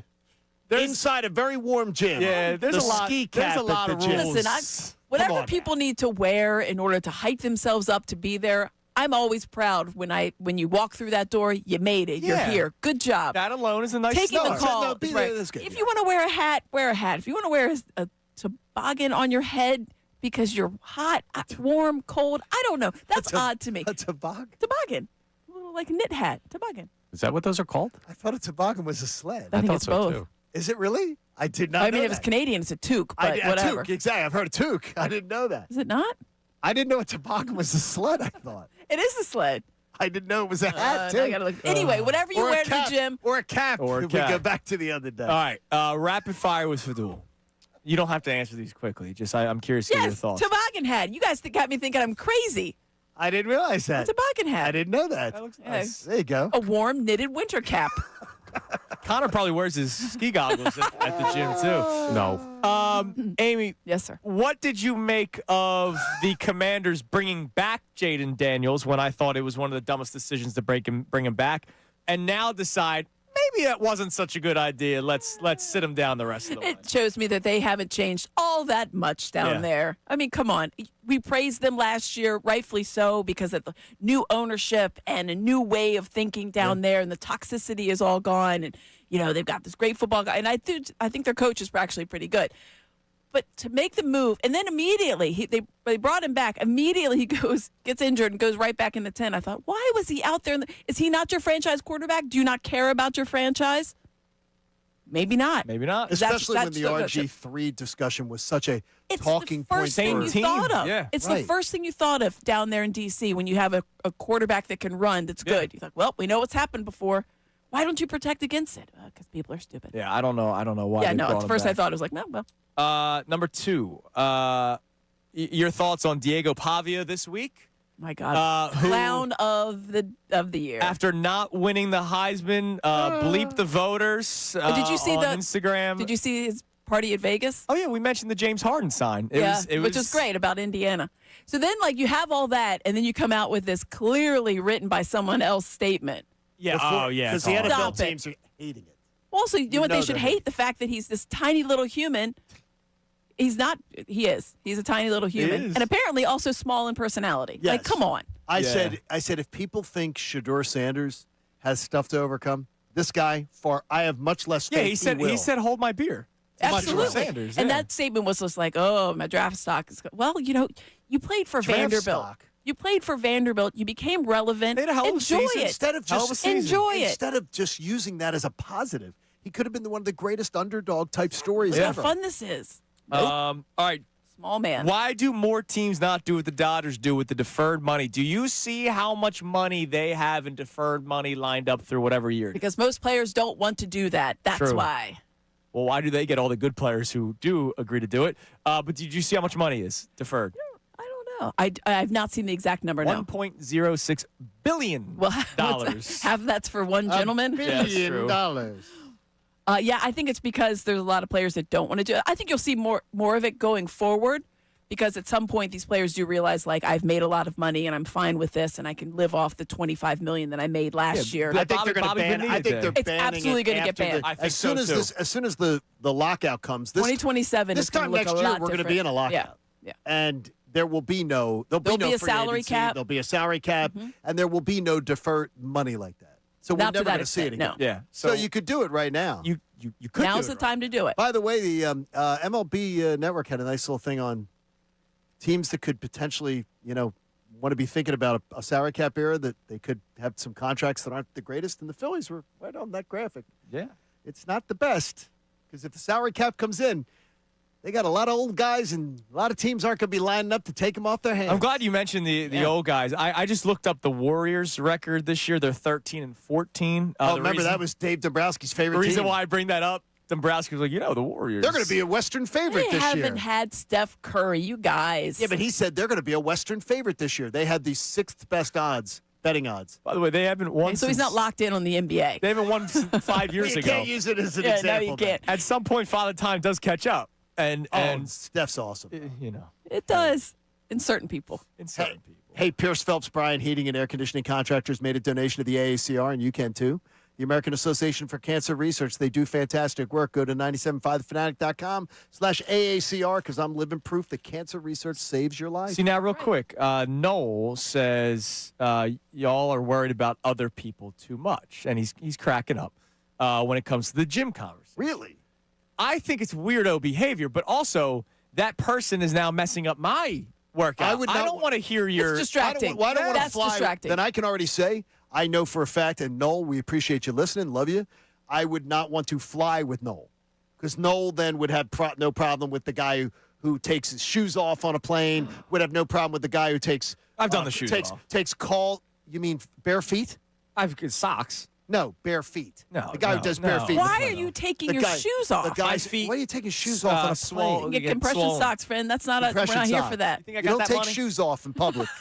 And then the guy who takes You don't have audio compression call. sock money. Hi, Mom. Yeah, we're getting ready to take off. Like Noel would have no problem with that. A call before the flight. On a speakerphone?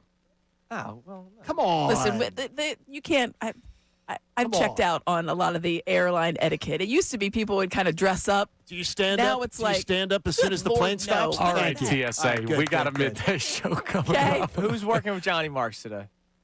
Ray Dunn. Ray Dunn. Anyone else? Is it Harry? I'm not sure. I haven't been out there yet. But Jason Martinez I'm is here. here on- Jason Martinez is here. I'm Jason producing that Martinez show here now, today. too? Everybody have a great day. We'll back at it tomorrow here in the Fanatic.